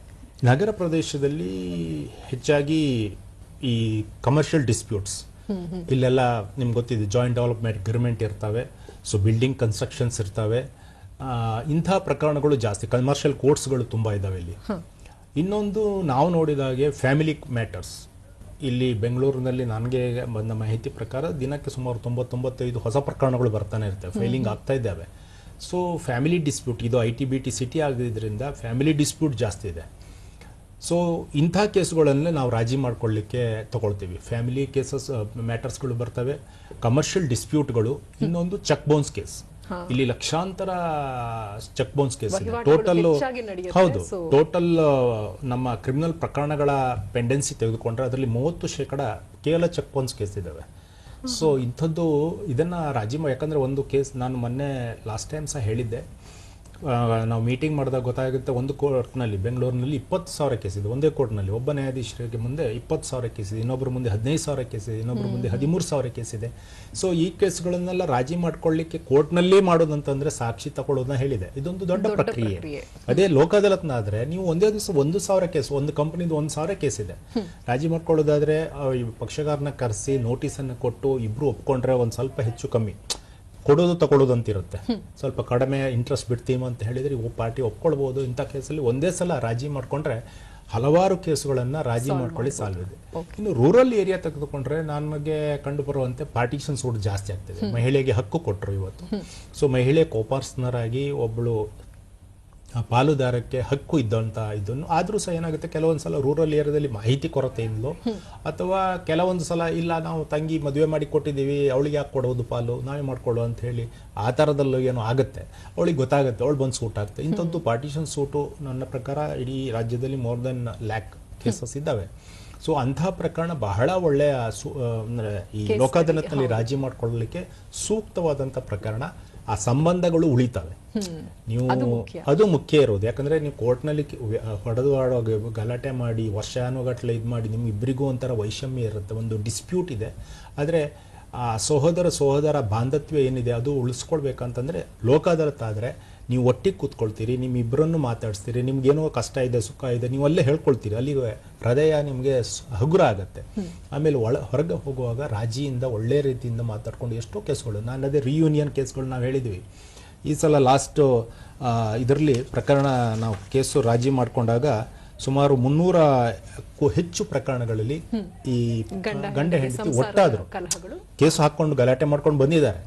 ಈ ಒಂದು ಲೋಕ ಅದಾಲತ್ತಲ್ಲಿ ಕೂತು ಮಾತುಕತೆ ಆಡಿ ಮಕ್ಕಳ ಮುಖ ನೋಡಿಕೊಂಡು ಮಕ್ಕಳ ಜೀವನವನ್ನು ಅವರಿಗೆ ತಿಳಿಸಿ ಹೇಳಿದ ಮೇಲೆ, ನಿಮ್ಮ ಇಬ್ಬರು ಗಲಾಟೆಯಲ್ಲಿ ಮಕ್ಕಳಿಗೆ ಕಷ್ಟ ಆಗುತ್ತೆ ಅಂತ ಹೇಳಿದ ಮೇಲೆ ಅವ್ರಿಗೆ ಮನವರಿಕೆ ಆಗಿದೆ. ಸೊ ಎಷ್ಟೋ ಜನ ಅಷ್ಟು ಪ್ರಕರಣಗಳು ಒಟ್ಟಾಗಿ ರಾಜಿಯಾಗಿ ಹೋಗಿದ್ದಾರೆ. ಅಂದ್ರೆ ಇಲ್ಲಿ ಭಾವನಾತ್ಮಕವಾದಂತಹ ಒಂದು ಅತುಲನೀಯ ಶಕ್ತಿ ಈ ಜನತಾ ನ್ಯಾಯಾಲಯ ನೀಡುತ್ತೆ. ಖಂಡಿತ ಸತ್ಯ. ಕಟಕಟೆಯಲ್ಲಿ ನಿಂತಾಗ ಯಾರಿಗಾದ್ರೂ ಒಂದು ಅಪರಾಧಿ ಮನೋಭಾವವೇ ಹೆಚ್ಚಿರಬಹುದು ಅಥವಾ ಒಂದು ಗಿಲ್ಟ್ ಇರಬಹುದು. ಆದ್ರೆ ಎದುರಿಗೆ ಕೂತು ನ್ಯಾಯಾಧೀಶರ ಸಮಕ್ಷಮದಲ್ಲಿ ಇದನ್ನ ಮಾಡಿದಾಗ ಮನಸ್ಸು ಕೂಡ ಹಗುರ ಆಗುತ್ತೆ. ಇದಕ್ಕೆ ಒಂದು ಸೂಕ್ತ ವ್ಯವಸ್ಥೆ ಜನತಾ ನ್ಯಾಯಾಲಯ. ಇನ್ನೊಬ್ರು ಕಾಲರ್ ನಮ್ಮೊಂದಿದ್ದಾರೆ. ನಮಸ್ತೆ. ಹಲೋ ಗೆಳೆಯರೇ, ನೇರ ಫೋನ್ ಇನ್ ಕಾರ್ಯಕ್ರಮಕ್ಕೆ ಸ್ವಾಗತ. ಹಲೋ ಹಲೋ, ಕೇಳಿಸ್ತಿದ್ಯಾ ಸುಮನ್ ಅವರೇ? ಕೇಳಿಸ್ತಾ ಇದೆ ಮೇಡಮ್. ನಿಮ್ಮ ಪ್ರಶ್ನೆ ಕೇಳಿ. ನಮಸ್ತೆ ಸರ್. ನೀವು ಲೋಕ ಅದಾಲತ್ ಬಗ್ಗೆ ಹೇಳಿದ್ರಿ. ಲೋಕ ಅದಾಲತ್ ಅಲ್ಲಿ ಇಬ್ರು ಸಹ ಎರಡು ಪಾರ್ಟಿನೂ ಒಪ್ಕೊಂಡು ಆಯ್ತು ನಾವು ಸಾಲ್ವ್ ಮಾಡ್ಕೊಳ್ತೀವಿ, we are ready for that ಅಂತಾರೆ. ಬಟ್ ಅವರು ಆ ಮಾತನ್ನ ಉಳಿಸ್ಕೊಳ್ದೇ ಇದ್ದ ಸಮಯದಲ್ಲಿ ಅವ್ರಿಗೆ ಅದಕ್ಕೆ ಏನಾದ್ರು ಫೈನ್ ಹಾಕ್ತಾರಾ? ಅಂದ್ರೆ ಯಾವ ಕಾಂಪನ್ಸೇಷನ್ ಕೊಡ್ಬೇಕಾಗಿತ್ತೋ ಅವರು. ಸೊ ಇದರಿಂದ ಒಂದೊಂದ್ಸಲ ಏನಾಗತ್ತೆ ಅಂದ್ರೆ ಕೇಸ್ ಇನ್ನ ಒಂದಷ್ಟು ಮುಂದಕ್ಕೆ ಹೊಟ್ಟೋಗತ್ತೆ. ಸೊ ಇದಕ್ಕೆ ಏನಾದ್ರು ಒಂದು ಇದಿರತ್ತ ಸೊಲ್ಯೂಷನ್? ನಮಸ್ತೆ ಮೇಡಮ್, ನಿಮ್ಮ ಪ್ರಶ್ನೆ ಅರ್ಥ ಆಯ್ತು. ನಾನು ಇದಕ್ಕೆ ಆಗ್ಲೇ ಉತ್ತರ ಕೊಟ್ಟೆ. ಲೋಕ ಅದಾಲತ್ನಲ್ಲಿ ಒಂದು ರಾಜಿ ಆದ್ರೆ ಆ ಕೇಸ್ನಲ್ಲಿ ರಾಜಿ ಆಗತ್ತೆ ಅಂದ್ರೆ ಕೂಡ ಒಂದು ಟರ್ಮ್ಸ್, ಕಾಂಪ್ರಮೈಸ್ ಟರ್ಮ್ಸ್ ಅನ್ನು ಬರೀತಾರೆ. ಆ ಬೇಸ್ ಮೇಲೆ ಒಂದು ಅವಾರ್ಡ್ ಪಾಸ್ ಮಾಡ್ತಾರೆ. ಲೋಕ ಅದಾಲತ್ನಲ್ಲಿ ಒಬ್ರು ಕನ್ಸಿಲೇಟರ್, ಒಬ್ರು ಜುಡಿಷಿಯಲ್ ಒಬ್ರು ನ್ಯಾಯಾಧೀಶರು ಸಹ ಇರ್ತಾರೆ. ಸೊ ಅವ್ರು ಏನ್ ಮಾಡ್ತಾರೆ, ಒಂದು ಅವಾರ್ಡ್ ಅನ್ನ ಪಾಸ್ ಮಾಡ್ತಾರೆ. ಈ ಅವಾರ್ಡ್ ಪಾಸ್ ಮಾಡಿದ ನಂತರ ಆ ಉಭಯ ಪಕ್ಷದವರು ಆ ಟರ್ಮ್ಸ್ ಏನಿದೆ, ಕಾಂಪ್ರಮೈಸ್ ಟರ್ಮ್ಸ್ಗೆ ಸಂಬಂಧಪಟ್ಟ ಹಾಗೆ ನಡ್ಕೊಳ್ಬೇಕಾಗತ್ತೆ. ಒಂದು ವೇಳೆ ನಡ್ಕೊಳ್ಳಿಲ್ಲ, ನೀವು ಹೇಳಿದಾಗೆ ಅವ್ರು ನಡ್ಕೊಳ್ಳೋದಿಲ್ಲ, ಆಗ ಏನ್ ಮಾಡ್ಬೇಕಾಗತ್ತಂತಂದ್ರೆ ಯಾರು ನಡ್ಕೊಳ್ಳೋದಿಲ್ಲ ಅವ್ರ ವಿರುದ್ಧ ನೀವೊಂದು ಕೋರ್ಟ್ನಲ್ಲಿ ಅಮಲ್ ಜಾರಿ ಕೇಸು, ಎಕ್ಸಿಕ್ಯೂಷನ್ ಕೇಸ್ ಅಂತ ಹೇಳ್ತೀವಿ. ಸಿವಿಲ್ ವ್ಯಾಜ್ಯದಲ್ಲಿ ನಾವು ಎಕ್ಸಿಕ್ಯೂಷನ್ ಕೇಸ್ ಅಂತ ಹೇಳ್ತೀವಿ. ಈ execution is equal to award. So ಈ ಅವಾರ್ಡನ್ನು ಜಾರಿ ಮಾಡ್ಕೊಳ್ಳಿಕ್ಕೆ ನನಗೆ ಈ ಥರ ಲೋಕದಂತೆ ರಾಜಿ ಆಗಿತ್ತು, ನನ್ನ ಪರವಾಗಿ ಈ ಥರ ಆರ್ಡರ್ ಆಗಿತ್ತು, ಆದರೆ ಅವರು ಅದನ್ನು ನಡ್ಕೊಳ್ತಿಲ್ಲ, ನನಗೆ ಕಾಂಪನ್ಸೇಷನ್ ಕೊಡಬೇಕಾಗಿತ್ತು 10 ಲಕ್ಷ 5 ಲಕ್ಷ ಕೊಡ್ತಾ ಇಲ್ಲ ಅಂತ ಅಲ್ಲಿ ಹಾಕಿದರೆ ಕೋರ್ಟ್ನಲ್ಲಿ ಜಾರಿ ಪ್ರಕ್ರಿಯೆ ಸ್ಟಾರ್ಟ್ ಆಗುತ್ತೆ. ಆ್ಯಕ್ಚುಲಿ ಹೆಚ್ಚಿನವ್ರು ಮಾಡ್ತಾರೆ ಲೋಕದಲ್ಲಿ ರಾಜಿ ಆಗೋದು. ನಾನು ಹೇಳಿದೆ ರಾಜಿ ಆಗೋದಂತಂದ್ರೆ ಅವ್ರು ಒಪ್ಕೊಂಡು ಮಾಡ್ತಕ್ಕಂಥದ್ದು. ಕೆಲವೊಂದು ಸಲ ಇವರೇ ಮೇಡಮ್ ಅವ್ರು ಹೇಳಿದಾಗೆ ಕೆಲವೊಂದು ಸಲ ಆಗ್ತದೆ, ಒಪ್ಕೊಳ್ತಾರೆ, ಆಮೇಲೆ ಅವ್ರಿಗೆ ಏನೋ ಮನಸ್ಸು ಚೇಂಜ್ ಆಗ್ಬೋದು, ಇಲ್ಲ ನಾನು ಯಾಕೆ ಕೊಡಬೇಕು ಆ ಥರ ಮನಸ್ಸು ಬರ್ಬೋದು. ಬಟ್ ನಾನು ಆಗ್ಲೇ ಹೇಳಿದೆ ಇದು ಫೈನಲ್. ಸೊ ಪುನಃ ಮತ್ತೆ ಕೇಸ್ ಹಾಕ್ಲಿ ಬರೋದಿಲ್ಲ. ಅವರಿಗೂ ಸಹ ಏನ್ ಮಾಡ್ಬೋದು ಅಂದ್ರೆ ಇವರು ಅಮಲ್ ಜಾರಿ ಪ್ರಕರಣವನ್ನ ಹಾಕಿ ಕೋರ್ಟ್ನಲ್ಲಿ ಅವರ ವಿರುದ್ಧ ಆದೇಶವನ್ನ ತೆಗೆದುಕೊಳ್ಬೇಕಾಗುತ್ತೆ. ಓಕೆ, ಸೂಕ್ತ ಸಮಾಧಾನಕರವಾದಂತಹ ಉತ್ತರ ನಿಮಗೆ ಸಿಕ್ಕಿದೆ ಅಂತ ನಾನು ಭಾವಿಸ್ತೀನಿ. ವೀಕ್ಷಕರೇ, ಯಾರಾದರೂ ಈ ರೀತಿಯಾದಂತಹ ಕಾನೂನು ವ್ಯವಸ್ಥೆ ಆ ಒಂದು ಸೇವೆಯ ನಿರೀಕ್ಷೆಯಲ್ಲಿದ್ರೆ ನೇರವಾಗಿ ನೀವು ಸಂಪರ್ಕಿಸಬಹುದು. ನಿಮ್ಮ ಜಿಲ್ಲೆಗೆ ಸಂಬಂಧಪಟ್ಟಂತಹ ಕಾನೂನು ಸೇವೆಗಳ ಪ್ರಾಧಿಕಾರ ಇಲ್ಲಿಗೆ ನೀವು ಮಾಹಿತಿಯನ್ನ ನೀಡಿ. ಇಂದು ಕೂಡ ಸಮಯ ಇದೆ, ಇನ್ನ ಒಂದು 4-5 ದಿನಗಳ ಸಮಯ ಇದೆ. 13ನೇ ತಾರೀಕು ಈ ಜನತಾ ಅದಾಲತ್ ಇದೆ. ಹೀಗಾಗಿ ಆದಷ್ಟು ಬೇಗ ನಿಮ್ಮ ಒಂದು ಪ್ರಕರಣದ ಕುರಿತಾಗಿ ಮಾಹಿತಿಯನ್ನ ನೀವು ಜಿಲ್ಲಾ ಮಟ್ಟದಲ್ಲಿ ನೀವು ಮೊದಲು ಮಾಹಿತಿಯನ್ನ ನೀಡಿ ಅದಕ್ಕೆ ಸಂಬಂಧಪಟ್ಟಂತಹ ಕಾರ್ಯಗಳಲ್ಲಿ ನಿರತರಾಗಬೇಕಾಗುತ್ತೆ. ಇನ್ನ ಇಲ್ಲಿ ಕೂಡ ಉಭಯ ಪಕ್ಷದಾರರ ಅವರ ಒಂದು ಜವಾಬ್ದಾರಿಗಳು ಏನಿರುತ್ತೆ, ಅವರು ಬಂದ್ರು ಆ ಪ್ರಕ್ರಿಯೆ ಹೇಗಿರುತ್ತೆ, ಯಾವ ರೀತಿ ಅವರ ಪಾತ್ರ ಏನಿರುತ್ತೆ? ಇಲ್ಲಿ ಪಕ್ಷ ಕೋರ್ಟ್ನಲ್ಲಿ ಏನಾಗುತ್ತೆ, ಅವರ ವಕೀಲರ ಮುಂದೆ ಇರ್ತಾರೆ, ವಕೀಲರು ಮಾತಾಡ್ತಾರೆ, ಆರ್ಗ್ಯುಮೆಂಟ್ ಮಾಡ್ತಾರೆ, ಎವಿಡೆನ್ಸ್ ಮಾಡ್ತಾರೆ. ಖಾಲಿ ಸಾಕ್ಷಿ ಹೇಳುವಾಗ ಸಾಕ್ಷ್ಯ ಕಟ್ಟೆಗೆ ಬರೋದು ಬಿಟ್ರೆ ಪಕ್ಷಗಾರ ಇನ್ವಾಲ್ವ್ಮೆಂಟ್ ಹಾಗೆ ನೋಡಿದ್ರೆ ಡೈರೆಕ್ಟ್ ಇನ್ವಾಲ್ವ್ಮೆಂಟ್ ಕಡಿಮೆ. ಸೊ ವಕೀಲರಿಗೆ ಮಾಹಿತಿ ಕೊಡ್ತಾರೆ, ವಕೀಲರು ನಮಗೆ ಇಂಟರ್ನ್ ಕೋರ್ಟ್ನಲ್ಲಿ ಮಾಹಿತಿ ಕೊಡ್ತಾರೆ. ಆದರೆ ಇಲ್ಲಿ ಲೋಕ ಅದಾಲತಿಗೆ ಒಂದು ರೆಫರ್ ಆದಾಗ ಉಭಯ ಪಕ್ಷಗಾರನ ಕರೆಸ್ಕೊಳ್ತಾರೆ ಲೋಕ ಅದಾಲತ್ನಲ್ಲಿ. ಅದೇ ಥರ ಅವರು ವಕೀಲರು ಸಹ ಬರ್ತಾರೆ. ಸೊ ವಕೀಲರ ಜೊತೆಗೆ ಅವರು ಬಂದು ಅಲ್ಲಿ ಮಾತುಕತೆ ಆಗ್ತದೆ. ಸೊ ಉಭಯ ಪಕ್ಷಗಾರರು ನನ್ನ ಕೇಸ್ ಇದು, ಫಾರ್ ಎಕ್ಸಾಂಪಲ್ ಪಾಲ್ ವ್ಯಾಜ್ಯ ಅಂತ ತಗೊಳ್ಳಿ. ಸೊ ಅವ್ರು ಹೇಳ್ತಾರೆ, ಇಲ್ಲ ನಾನು ಮನೆಗಾಗಿ ನಾನು ದುಡ್ಡು ಹಾಕಿದ್ದು, ಈ ಮನೆ ಕಟ್ಟಿದ್ದು ನಾನು ನನ್ನ ಸಂಬಳದಲ್ಲಿ ಕೊಟ್ಟಿದ್ದೆ. ಇನ್ನೊಬ್ಬ ಹೇಳ್ತಾನೆ, ಇಲ್ಲ ಅವ್ರು ಕಟ್ಟಿದ್ದು ಹೌದು, ನಾನು ಜಾಗ ನಾನು ಅದನ್ನ ವ್ಯವಸ್ಥೆ ನೋಡಿದ್ದು, ನಾನು ಅಲ್ಲಿ ಉಳುಮೆ ಮಾಡೋದು, ಅಲ್ಲಿ ಬಿತ್ತುವುದು, ಅಲ್ಲಿ ಗಿಡ ನೋಡೋದೆಲ್ಲ ಮಾಡಿದ್ದು ನಾನು. ಇನ್ನೊಬ್ಬಳು ಬೇರೆ ತರ ಸಹಾಯ ಮಾಡಿ, ಈ ತರ ಅಲ್ಲಿ ಮಾತುಕತೆಗೆ ಸಹಾಯ ಇದಾಗುತ್ತೆ. ಸೊ ತನ್ನ ಕೇಸನ್ನ ಅವ್ರು ಹೇಳ್ಕೊಳ್ಳಿಕ್ಕೆ ಒಂದು ಅವಕಾಶ ಇರುತ್ತೆ. ಸೊ ಆ ಮೂಲಕವಾಗಿ ಅಲ್ಲಿ ರಾಜಿ ಆಗೋದು. ಅದರಿಂದ ಉಭಯ ಪಕ್ಷಗಾರರ ಒಂದು ಇನ್ವಾಲ್ವ್ಮೆಂಟ್, ಆಕ್ಟಿವ್ ಇನ್ವಾಲ್ವ್ಮೆಂಟ್ ಅಂತ ಹೇಳ್ಬೋದು. ಅವ್ರು ಒಂದು ವೇಳೆ ಇಲ್ಲ ನನಗೆ ಸರಿ, ನಾನು ಹೇಳಿದಾಗಲೇ ನನ್ಗೆ ರಾಜಿ ಆಗೋದಿಲ್ಲ, ಇದು ನಾನು ಒಪ್ಪುದೇ ಇಲ್ಲ ಅಂತಂದ್ರೆ ಅಲ್ಲಿ ಮುಗೀತು. ಅಲ್ಲಿ ಯಾರೋ ಫೋರ್ಸ್ ಮಾಡ್ಲಿಕ್ಕೆ ಹೋಗೋದಿಲ್ಲ. ನ್ಯಾಯಾಧೀಶರು ಅಲ್ಲಿ ಇದ್ರೂ ಸಹ ಖಂಡಿತ ಅಲ್ಲಿ ನ್ಯಾಯಾಧೀಶರ ಹಾಗೆ ಅಲ್ಲಿ ತೀರ್ಮಾನ ಕೊಡ್ಲಿಕ್ಕೆ ಬರೋದಿಲ್ಲ. ಅವ್ರು ಹೇಳ್ತಾರೆ, ಆಯ್ತು ನೀವು ರಾಜಿ ಮಾಡ್ಕೊಳ್ತಿದ್ರೆ ವಾಪಸ್ ಕಳಿಸ್ತೀವಿ, ವಾಪಸ್ ಕೋರ್ಟಿಗೆ ಹೋಗುತ್ತೆ, ಅದು ಕೋರ್ಟ್ ಪ್ರಕಾರ ಆಗುತ್ತೆ. ಅಲ್ಲಿ ಪಕ್ಷಗಾರರು ಒಪ್ಪಿಕೊಂಡು ಅವರಿಗೆ ಸಮಾಧಾನ ಆಗುವ ಹಾಗೆ ಆಯ್ತು ಅಂತಂದ್ರೆ ಮಾತ್ರ ಒಂದು ಕಾಂಪ್ರಮೈಸ್ ಒಂದು ಟರ್ಮ್ಸ್ ಅನ್ನು ಬರ್ಕೊಳ್ತಾರೆ. ಈ ತರ ರಾಜಿ ಮಾಡ್ಕೊಳ್ಳೋದು, ಹೀಗೆ ಮಾಡ್ಕೊಳ್ತೀವಿ. ಅದೇ ಪ್ರಕಾರ ನೀವು ಬ್ಯಾಂಕ್ ವ್ಯಾಜ್ಯ ತಗೊಳ್ಬೇಕು, ಹಣ ನಾವು ಕೆಲವು ಸಲ 10 ಲಕ್ಷ ಅಮೌಂಟ್ ಇದೆ, ಕ್ಲೈಮ್ ಇದೆ, ನಾವು ಬ್ಯಾಂಕಿನವ್ರ ಹತ್ರ ಇಂಟ್ರೆಸ್ಟ್ ಬಿಡಿ ಅಂತಾರೋ 1 ಲಕ್ಷ 2 ಲಕ್ಷ ಇಂಟ್ರೆಸ್ಟ್ನೇ ಬಿಟ್ಬಿಡ್ತಾರೆ. ಸೊ 8 ಲಕ್ಷಕ್ಕೆ ರಾಜಿ ಆಗ್ಬೋದು ಅದು. ಸೊ ಈ ತರ ಎಷ್ಟೋ ಪ್ರಕರಣಗಳಾಗಿದ್ದಾವೆ. ಸೊ ಅಂಥ ಒಂದು ವೇದಿಕೆಯಲ್ಲಿ ಪಕ್ಷಗಾರರ ಇನ್ವಾಲ್ವ್ಮೆಂಟ್ ತುಂಬಾ ಆಕ್ಟಿವ್ ಇರುತ್ತೆ. ಸೊ ಅವ್ರು ಬಂದ್ರೆ ಅವರ ಸಮ್ಮುಖದಲ್ಲಿ ಆಗೋದ್ರಿಂದ ಬಹಳ ಪ್ರಾಮುಖ್ಯತೆ ಇದೆ ಅವರ ಇನ್ವಾಲ್ವ್ಮೆಂಟ್. ಅವರ ವಕೀಲರದ್ದು ಸಹ, ವಕೀಲರುಗಳು ಬಂದ್ರೆ ಇನ್ನೂ ಸಹ, ಯಾಕಂದ್ರೆ ಅವ್ರಿಗೆ ತಿಳಿ ಹೇಳಲಿಕ್ಕಾಗುತ್ತೆ. ಅವರನ್ನ ವಕೀಲರ ಮೂಲಕ ಅವರಿಗೆ ಕಾನೂನಿನ ಕೆಲವು ವಿಷಯಗಳನ್ನ ಹೇಳೋದಿದ್ರೆ ವಕೀಲರು ಹೇಳಿದ್ರೆ ಅರ್ಥ ಆಗುತ್ತೆ ಅವ್ರಿಗೆ ಬೇಗ.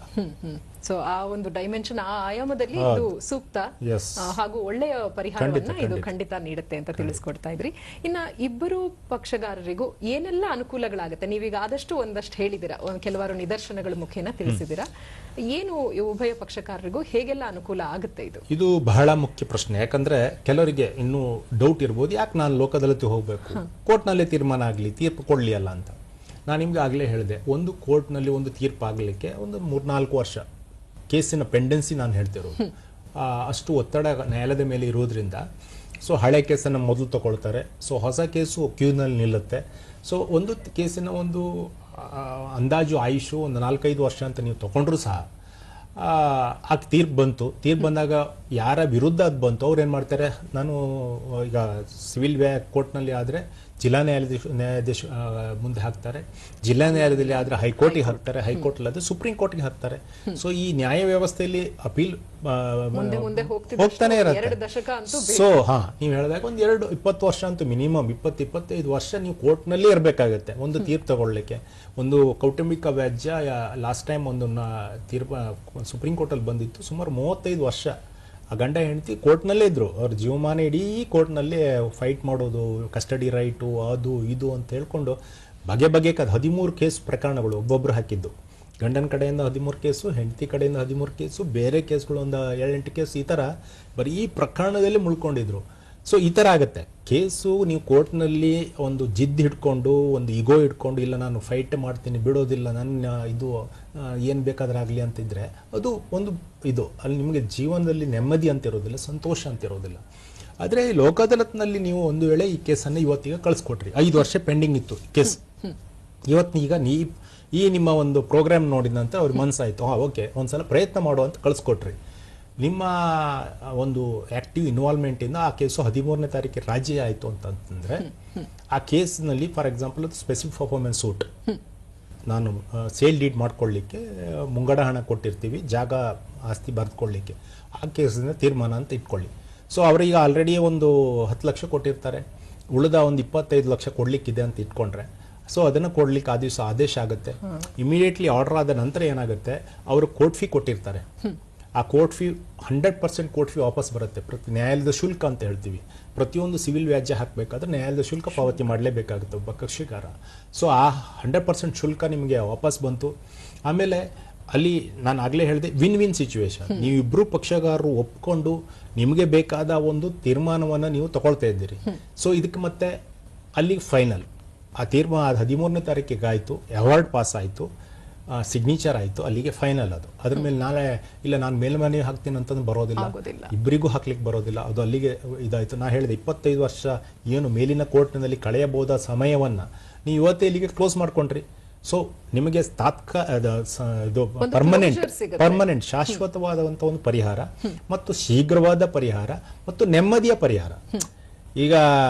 ಈಗ ಸುಪ್ರೀಂ ಕೋರ್ಟ್ನಲ್ಲಿ ತೀರ್ಮಾನ ಆಗ್ಬೋದು, ಆದ್ರೆ ನಿಮ್ಗೆ ನಿಮ್ಗೆ ಮನಸ್ಸಿಗೆ ಇಲ್ಲ, ನಿಮ್ಗೆ ಇಲ್ಲ ಇದು ನನ್ನ ವಿರುದ್ಧ ಆಯ್ತು, ನನ್ಗೆ ಸಮಾಧಾನ ಇಲ್ಲ ಅಂತ ಹೇಳ್ಬೋದು. ಬಟ್ ಜನತಾ ನ್ಯಾಯಾಲಯದಲ್ಲಿ ಒಂದು ಸಲ ಅದ್ರ ರಾಜಿ ಆದ್ರೆ ಇಬ್ಬರಿಗೂ ಸಮಾಧಾನ, ವಿನ್ ವಿನ್ ಸಿಚುವೇಶನ್ ಅಂತ ಹೇಳ್ತೀವಿ ನಾವು. ಅವರಿಗೂ ಸಮಾಧಾನ ಇರುತ್ತೆ, ಇವರಿಗೂ ಸಮಾಧಾನ, ತೆಗೆದುಕೊಳ್ಳುವ ಒಂದು ಪ್ರಕ್ರಿಯೆ ಅದು. ಅವರಿಬ್ಬರು ರಾಜಿ ಮಾಡಿಕೊಂಡು ಅವರಿಗೆ ಬೇಕಾದ ಒಂದು ಟರ್ಮ್ಸ್ ಪ್ರಕಾರ ರಾಜಿ ಮಾಡ್ಕೊಳ್ಳೋದ್ರಿಂದ ಅಲ್ಲಿಗೆ ಯಾರಿಗೂ ಬೇಜಾರು ಅನಿಸೋದಿಲ್ಲ. ಸೊ ಇದೊಂದು ಬಹಳ ಒಂದು ದೊಡ್ಡ ನನ್ನ ಪ್ರಕಾರ positive sign of this Lok Adalat. ಎಲ್ಲ ಕಕ್ಷಿಗಾರರು ಇದರ ಒಂದು ಸಹಾಯ ಉಪಯೋಗ ಪಡಲಿಕ್ಕೆ ಖಂಡಿತ ಪ್ರಯತ್ನ ಮಾಡಬೇಕು. ಕೆಲವೊಂದು ಪ್ರಕರಣಗಳಿರ್ತವೆ, ಅದು ನ್ಯಾಯಾಲಯದಲ್ಲಿ ತೀರ್ಮಾನ ಆಗಬೇಕು, ತುಂಬ ಕಾಂಪ್ಲಿಕೇಟೆಡ್ ಇಶ್ಯೂಸ್ ಎಲ್ಲ ಇರ್ತವೆ, ಅದನ್ನು ನೀವು ಕೆಲವು ಸಲ ಆಗೋದಿಲ್ಲ. ಆ ಪ್ರಕರಣಗಳು ಬಿಟ್ಟು ಮೆಜಾರಿಟಿ ಆಫ್ ದ ಕೇಸಸ್, ನನ್ನ ಪ್ರಕಾರ ಮೆಜಾರಿಟಿ ಆಫ್ ಸಿವಿಲ್ ಕೇಸಸ್ ಆಗಿರ್ಬೋದು, ಇನ್ನು ಕ್ರಿಮಿನಲ್ ಕೇಸ್ಗಳಲ್ಲಿ ನಾನು ಹೇಳಲಿಕ್ಕೆ ಮರೆತೆ, 138 ಚೆಕ್ ಬೌನ್ಸ್ ಕೇಸ್ಗಳು ಒಂದು ದೊಡ್ಡ ಮಟ್ಟದ ಒಂದು ಕೇಸ್ಗಳು which can be compromised before Lok Adalat. ಆದರೆ ಅದ್ರ ಜೊತೆಗೆ ಕಂಪೌಂಡಬಲ್ ಕೇಸಸ್ ಅಂತಿದ್ದಾವೆ. ಕಂಪೌಂಡಬಲ್ ಕೇಸಸ್ ಅಂದರೆ ತೀವ್ರ ಸ್ವರೂಪದ ಕೇಸುಗಳಲ್ಲ, ಅಂದರೆ ಫಾರ್ ಎಕ್ಸಾಂಪಲ್ ಮರ್ಡರ್ ಇರ್ಬೋದು, ಡಕಾಯಿಟಿ ಇರ್ಬೋದು, ಅಥವಾ ರೇಪ್ ಕೇಸ್ ಇರ್ಬೋದು, ಇವೆಲ್ಲ ಬಹಳ ತೀವ್ರವಾದ ಪ್ರಕರಣಗಳು. ಅವುಗಳನ್ನು ರಾಜಿ ಮಾಡ್ಕೊಳ್ಳಿಕ್ಕೆ ಕಾನೂನಲ್ಲಿ ಅವಕಾಶ ಇಲ್ಲ. ಸಣ್ಣ ಪುಟ್ಟ ಹೊಡೆದಾಡೋದು, ಬೈದಾಡಿದ್ದು, ಏನು ಸಣ್ಣ ಪುಟ್ಟ ಗಲಾಟೆ ಆಗಿರುತ್ತೆ. ಸೊ ಅಂತ ಕೇಸು ಕಂಪೌಂಡಬಲ್ ಅಫೆನ್ಸಸ್ ಯಾವುದಂತಲೇ ಲಿಸ್ಟ್ ಇದ್ದಾವೆ. ಸೊ ಅಂತ ಕೇಸುಗಳನ್ನು ರಾಜಿ ಮಾಡ್ಕೊಳ್ಬಹುದು. ತುಂಬಾ ಕೇಸುಗಳು ಕಂಪೌಂಡಬಲ್ ಅಫೆನ್ಸ್ ಪ್ರಕರಣಗಳು, ಈ ಯಾರು ಕಂಪ್ಲೇಂಟ್ ಕೊಟ್ಟಿರ್ತಾರೆ ಅವರು ಮತ್ತು ಆರೋಪಿಯ ನಡುವೆ ರಾಜಿ ಆಗಿ ಎಷ್ಟೋ ಕೇಸುಗಳು ಆ ಥರನೂ ವಿಲೇವಾರಿ ಆಗ್ತವೆ. ಸೊ ಅದೇ ಥರ ಪ್ರೀ ಲಿಟಿಗೇಷನ್ ಕೇಸ್, ವ್ಯಾಜ್ಯ ಪೂರ್ವ ಪ್ರಕರಣಗಳು ಅಂತ ಹೇಳಿದೆ, ಅಷ್ಟು ಪ್ರಕರಣಗಳನ್ನು ನಾವು ಹಾಕ್ಬೋದು. ನಮ್ಮ ಸಂಬಂಧಪಟ್ಟ ಜಿಲ್ಲಾ ಕಾನೂನು ಸೇವಾ ಪ್ರಾಧಿಕಾರ ಇರ್ಬೋದು, ತಾಲೂಕು ಕಾನೂನು ಸೇವಾ ಪ್ರಾಧಿಕಾರದಲ್ಲಿ ಹಾಕ್ಬೋದು. ಅಲ್ಲಿ ಆ ಕೇಸ್ಗಳನ್ನು ಹಾಕಿ ನೋಟಿಸನ್ನು ಕೊಟ್ಟು ಪಕ್ಷಗಾರನ್ನ ಕರೆಸಿ ರಾಜಿ ಮಾಡ್ಕೊಳ್ಳಿಕ್ಕೆ ಪ್ರಯತ್ನ ಪಡ್ಬೋದು. So both pending cases and pre litigation cases ಅನ್ನ ರಾಜಿ ಮಾಡ್ಕೊಳ್ಬಹುದು. ಸೊ ಸಾಕಷ್ಟು ಕೇಸುಗಳನ್ನ ನೋಡ್ತಾ ಇದೀವಿ ಈಗ. ಪ್ರಾಯಶಃ ವೀಕ್ಷಕರೇ ನಿಮ್ಮ ತೆರೆ ಮೇಲೆ ಕಾಣಿಸ್ತಾ ಇದೆ ಯಾವೆಲ್ಲ ಒಂದು ಸಮಸ್ಯೆಗಳನ್ನ ನೀವಿಲ್ಲಿ ಪರಿಹಾರ ಮಾಡ್ಕೊಳ್ಬಹುದು ಅನ್ನೋದರ ಕುರಿತಾಗಿ ಮಾಹಿತಿ ಈಗ ಪ್ರಸಾರ ಆಗ್ತಾ ಇದೆ. ಇನ್ನ ಯಾವುದು ಈ ಪರಿಧಿಗೆ ಬರಲ್ಲ ಅನ್ನೋದನ್ನು ತಿಳಿಸ್ಕೊಡೋಣ. ತೀವ್ರ ಸ್ವರೂಪದ ಕೆಲವು ಕೇಸಸ್ ಬರೋದಿಲ್ಲ, ಯಾವುದು ಈ ಜನತಾ ನ್ಯಾಯಾಲಯದ ಪರಿಧಿಗೆ ಒಳಪಡಲ್ಲ? ನಾನು ಅದೇ ಹೇಳಿದ್ದು, ಕ್ರಿಮಿನಲ್ ಕೇಸ್ಗಳಲ್ಲಿ ನಾನ್ ಕಂಪೌಂಡಬಲ್ ಅಫೆನ್ಸಸ್ ಅಂತ ಏನು ಹೇಳ್ತೀವಿ, ಅವುಗಳನ್ನು ರಾಜಿ ಮಾಡ್ಕೊಳ್ಳಿಕ್ಕೆ ಆಗೋದಿಲ್ಲ. ಪಕ್ಷ ಇಬ್ಬರು ಒಪ್ಕೊಂಡ್ರೂ ಆಗೋದಿಲ್ಲ, ಯಾಕಂದ್ರೆ ಕಾನೂನಿನ ಪ್ರಕಾರ ಅದು ಮಾಡ್ಲಿಕ್ಕೆ ಬರೋದೇ ಇಲ್ಲ, ಮಾಡಕ್ ಬರೋದಿಲ್ಲ. ಸಿವಿಲ್ ವ್ಯಾಜ್ಯ ತಗೊಂಡ್ರೆ ಎಲ್ಲಾ ಪ್ರಕರಣಗಳನ್ನು, ಈವನ್ ಕನ್ಸ್ಯೂಮರ್ ಕೋರ್ಟ್ ನಲ್ಲಿ ಹಾಕ್ದಂತ ಕನ್ಸ್ಯೂಮರ್ ಫೋರಂ ಮುಂದೆ ಹಾಕ್ತಕ್ಕಂಥ ಕೇಸ್ಗಳನ್ನು ರಾಜಿ ಮಾಡ್ಕೊಳ್ಬಹುದು. DRT ಡೆಟ್ ರಿಕವರಿ ಟ್ರೈಬ್ಯುನಲ್ ಅಲ್ಲಿ ಕೇಸ್ ಹಾಕಿರ್ತಾರೆ, ಅದು ಪ್ಯೂರ್ ಕಮರ್ಷಿಯಲ್ ಡಿಸ್ಪ್ಯೂಟ್ ಇರ್ತವೆ, ಅವುಗಳನ್ನ ರಾಜಿ ಮಾಡ್ಕೊಳ್ಬಹುದು. ರೇರಾದಲ್ಲಿ ಹಾಕಿದ ಲ್ಯಾಂಡ್ ಇದರಲ್ಲಿ ಹಾಕಿದಂಥ ಕೇಸ್ಗಳನ್ನು ಸಹ ಅಲ್ಲಿ ರಾಜಿ ಮಾಡ್ಕೊಳ್ಬಹುದು. ಸೊ ಯಾವುದೇ ಟ್ರೈಬ್ಯುನಲ್ ಮುಂದೆ ಇರ್ಬೋದು, ಖಾಲಿ ಕೋರ್ಟ್ ಅಂತ ತಿಳ್ಕೊಳ್ಬಾರ್ದು, ಬೇರೆ ಟ್ರೈಬ್ಯುನಲ್ ಇದ್ದಂಥ ಕೇಸ್ಗಳನ್ನು ಸಹ ರಾಜಿ ಮಾಡ್ಕೊಳ್ಳಿಕ್ಕೆ ಇಲ್ಲಿ ಅವಕಾಶ ಇದೆ. ಎಲ್ಲಾ ತರದ ಸಿವಿಲ್ ವ್ಯಾಜ್ಯಗಳು ಮತ್ತು ನಾನ್ ಕಂಪೌಂಡಬಲ್ ಕ್ರಿಮಿನಲ್ ಕೇಸಸ್, ಸಣ್ಣ ಪುಟ್ಟ ಕ್ರಿಮಿನಲ್ ಕೇಸ್ಗಳನ್ನ ರಾಜಿ ಮಾಡ್ಕೊಳ್ಬಹುದು. ಇನ್ನು ನಾನು ಹೇಳಿದೆ permanent Lok Adalat is concerned all public utility matters which can be settled there.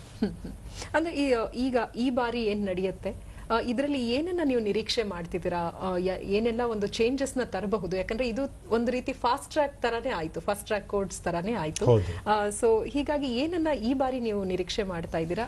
ಇದಕ್ಕೆ ಏನು ಪೂರ್ವ ಸಿದ್ಧತೆಗಳು ನಡೀತಿದೆ ಕಾನೂನು ಸೇವೆಗಳ ಪ್ರಾಧಿಕಾರದ ಕಡೆಯಿಂದ? ನಾನು ಮುಖ್ಯವಾಗಿ ಇದೇನಾಗುತ್ತೆ, ನಾನು ಹೇಳಿದಾಗೆ ಜನರಿಗೆ ತಲುಪಬೇಕು. ಆಗ ಒಬ್ಬ ಪ್ರಶ್ನೆ ಕೇಳಿದ್ರು, ಗ್ರಾಮೀಣ ಮಟ್ಟದಲ್ಲಿ ಜನ ಅವ್ರಿಗೆ ತಲುಪಬೇಕಿದು. ಯಾಕಂದ್ರೆ ಸಿಟಿಯಲ್ಲಿದ್ದವ್ರಿಗೆ ಹೆಚ್ಚಿನವರಿಗೆ ಮಾಹಿತಿ ಇದೆ. ಲೋಕ ಅದಾಲತ್ ಹಿಂದೆ ಪ್ರಾರಂಭದಲ್ಲಿ ಅಷ್ಟೊಂದು ಪ್ರಚಾರ ಇರಲಿಲ್ಲ, ಜನರಿಗೂ ಗೊತ್ತಿರಲಿಲ್ಲ ಲೋಕ ಅದಾಲತ್ ಅಂದ್ರೆ ಏನು ಅಂತ. ಇವತ್ತು ಪ್ರತಿಯೊಂದು ವಕೀಲರಿಗಿರ್ಬೋದು, ಕಕ್ಷಿಗಾರರಿಗಿರ್ಬೋದು ಅದ್ರ ಬಗ್ಗೆ ಮಾಹಿತಿ ಇದೆ. ಇದು ಗ್ರಾಮೀಣ ಮಟ್ಟಕ್ಕೂ ಹೋಗ್ಬೇಕನ್ನುವ ಉದ್ದೇಶ.